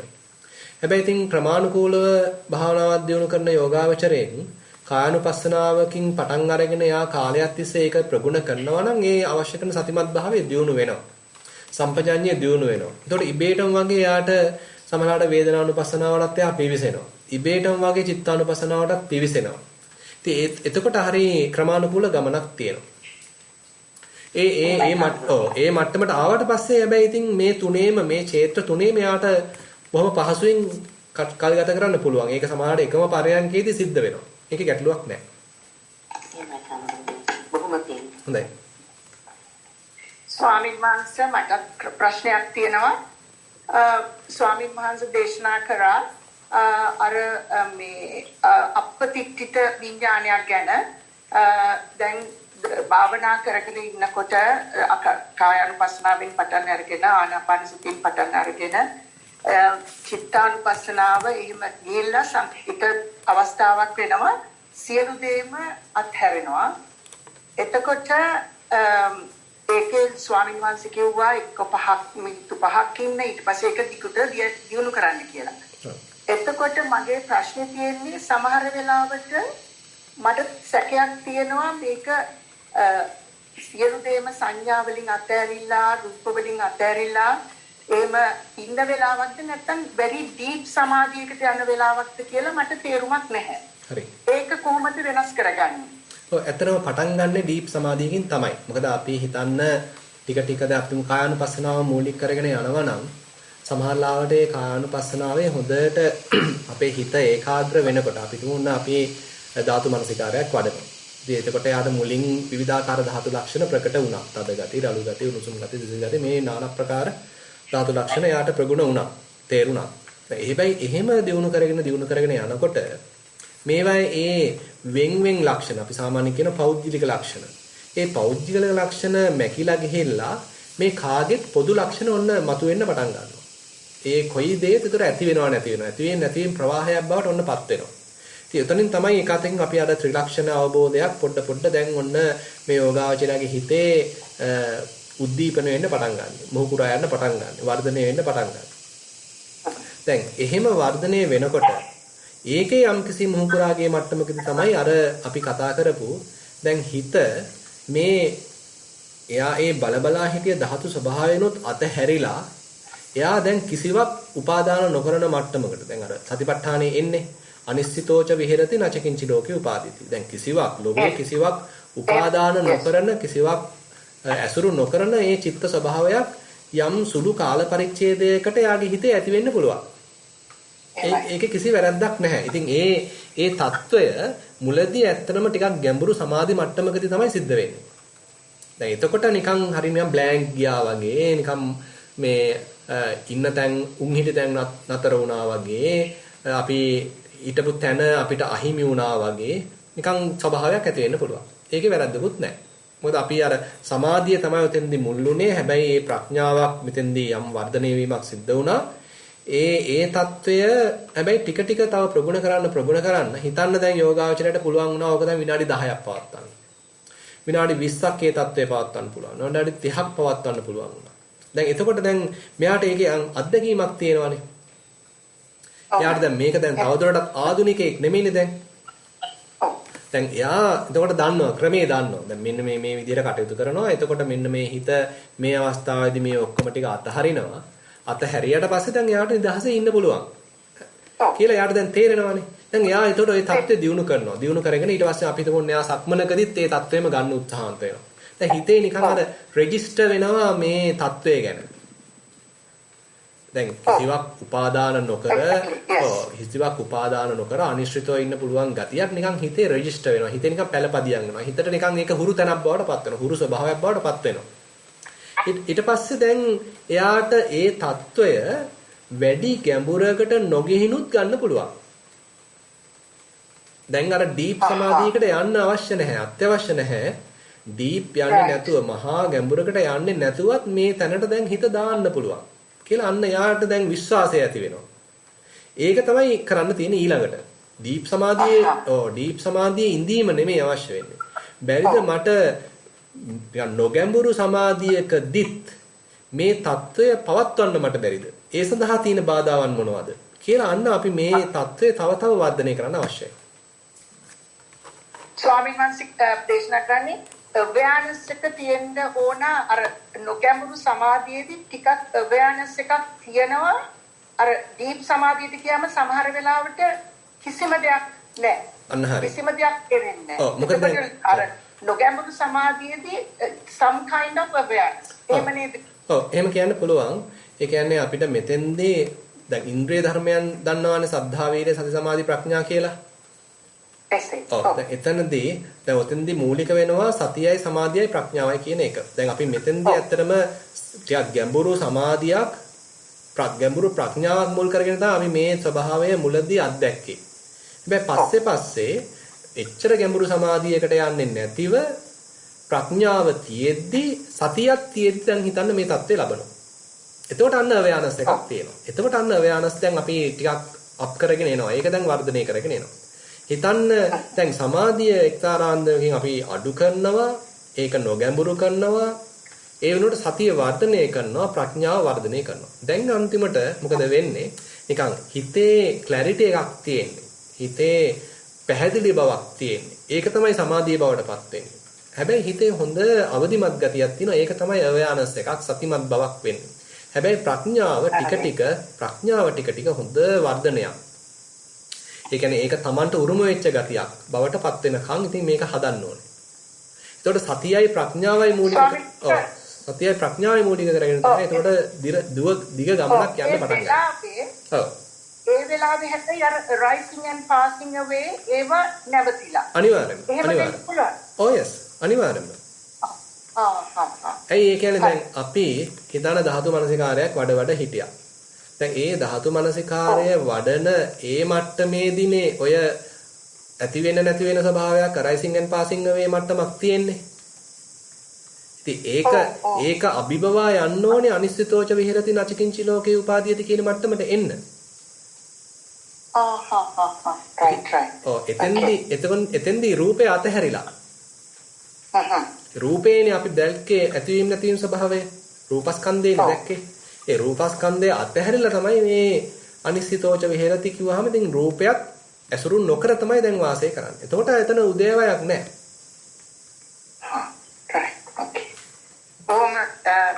සබ්දුයි එක දැනගන්න ලැබුණාද තෙරුවන් සරණයි. හොඳයි. තෙරුවන් සරණයි.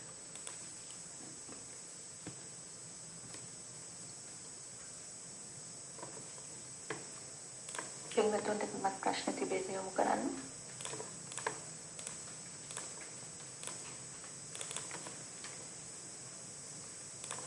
කෙනෙකුට තවත් ප්‍රශ්න නැති පාටයි ස්වාමීන් වහන්සේ. හොඳයි. අවසරයි ස්වාමීන් වහන්සේ ඔබ වහන්සේට ගෞරවයෙන් ආරාධනා කර සිටිනවා. අද දින මෙම පින්කම නිමා කිරීම පිණිස සාදු සාදු සාදු. හොඳයි පින්වත්නි අද ධර්ම දේශනාව සඳහා එක්තරා දායකත්වයක් සපයලා තිනවා සදැහැති දායිකාවක් මම හිතන්නේ ඇයගේ ප්‍රධාන අරමුණ වෙනවා අභාව ප්‍රාප්ත වූ පින්බර දෙමව්පියන්ට අක්කා පින් දෙන්නත් ඒ වගේම අක්කා මල්ලි සැමියා දරුවා හා පවුලේ සියලු ඥාතීන්ට පින් පමුණවන්න ඒ වගේම ජීවත්ව සිටින සියලු ඥාතීන්ට ගුරුවරයන්ට හිත මිතුරන්ට සෙත් ශාන්තිය නිදුක් නිරෝගී භාවය හා නිවන් ගමනට අවශ්‍ය කායික හා මානසික සුවය පතන්න ඒ අය බලාපොරොත්තු වෙනවා ඒ වගේමයි දේශකයන් වහන්සේ ඇතුළු මහා සංඝරත්නයට ප්‍රාර්ථනීය බෝධියකින් උතුම් වූ චතුරාර්ය සත්‍ය අවබෝධය පිණිසත් මේ පින් ප්‍රාර්ථනා කරනවා.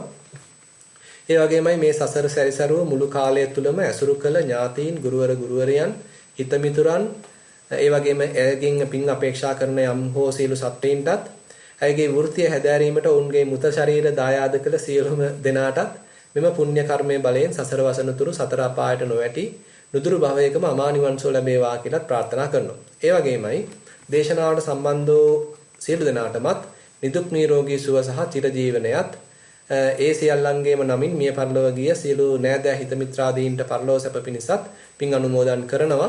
ඉතින් මේ සියලු අරමුණු ඒ ආන්දමින්ම ඉෂ්ට වේවා කියලා ඉතින් අපි ප්‍රාර්ථනා කරමු. එහෙනම් අපි සියලු දෙනාම එකතු වෙලා අද දවසේ මේ ශ්‍රී සම්බෝධි විහාරය මුල් කරගෙන අපි පැවැත් වූ ධර්ම දේශනාවට සම්බන්ධ වෙච්ච ඒ වගේමයි ධර්ම සාකච්ඡාවට සම්බන්ධ වෙච්ච අපි සියලු දෙනාටම මේ ලැබූ සියලුම අපි අත්පත් කරගත්තා වූ සියලුම කුසල් උතුම් නිවන් සුව අවබෝධයේ පිණසම හේතු වේවා. අපේ නමින් මේ පල්ලෝකයේ සියලු ඥාති මිත්‍රාදීනුත් මේ පින් අනුමෝදන් වේවා. සියලු දෙවියොත් මේ පින් අනුමෝදන් වේවා කියලා අපේ ප්‍රාර්ථනා හිතේ තියාගෙන එත්තාවතාචාදී ගාථා සජ්ජායනා කරලා පින් අනුමෝදන් කරමු.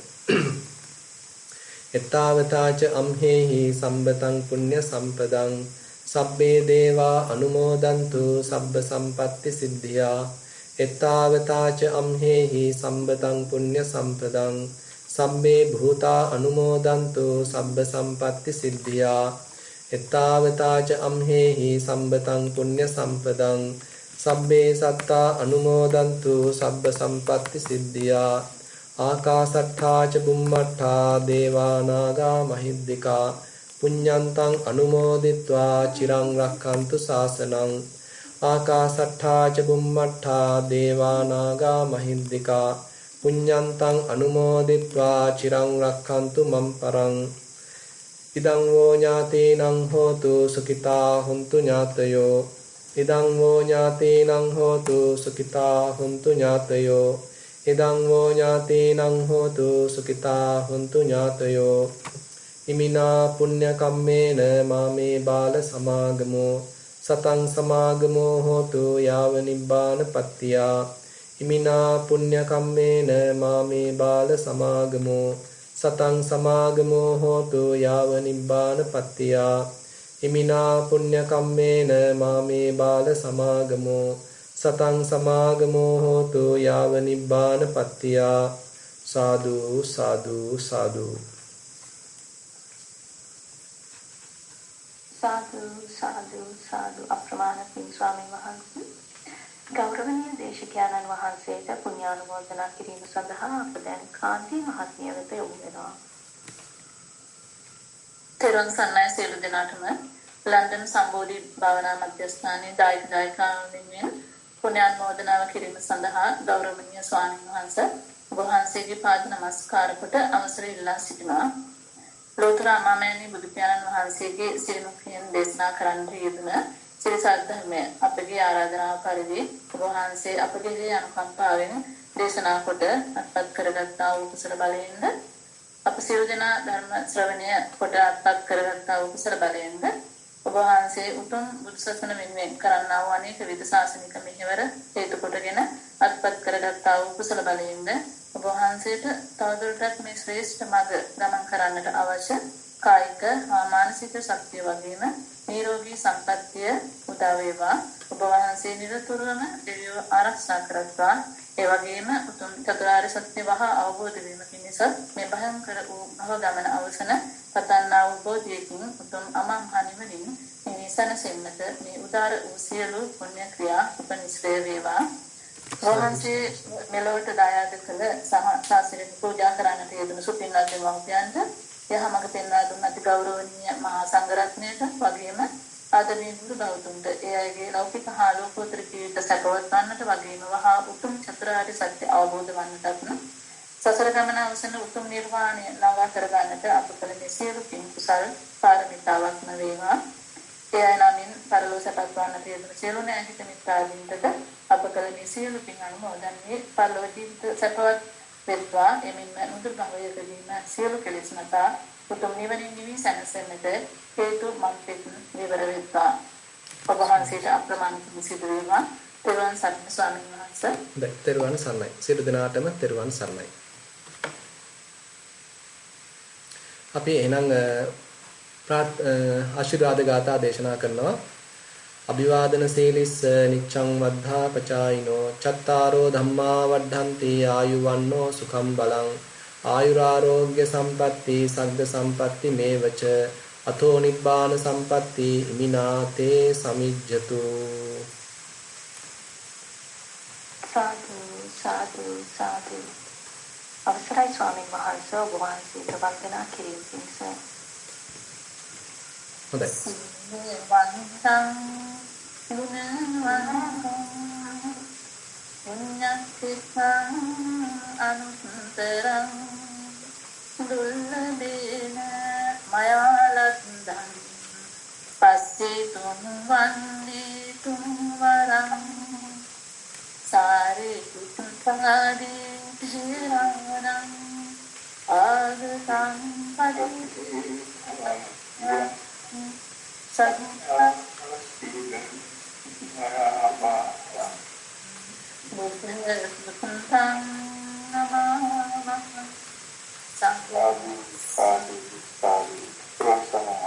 හොඳයි. සියලු දෙනාටම තෙරුවන් සරණයි.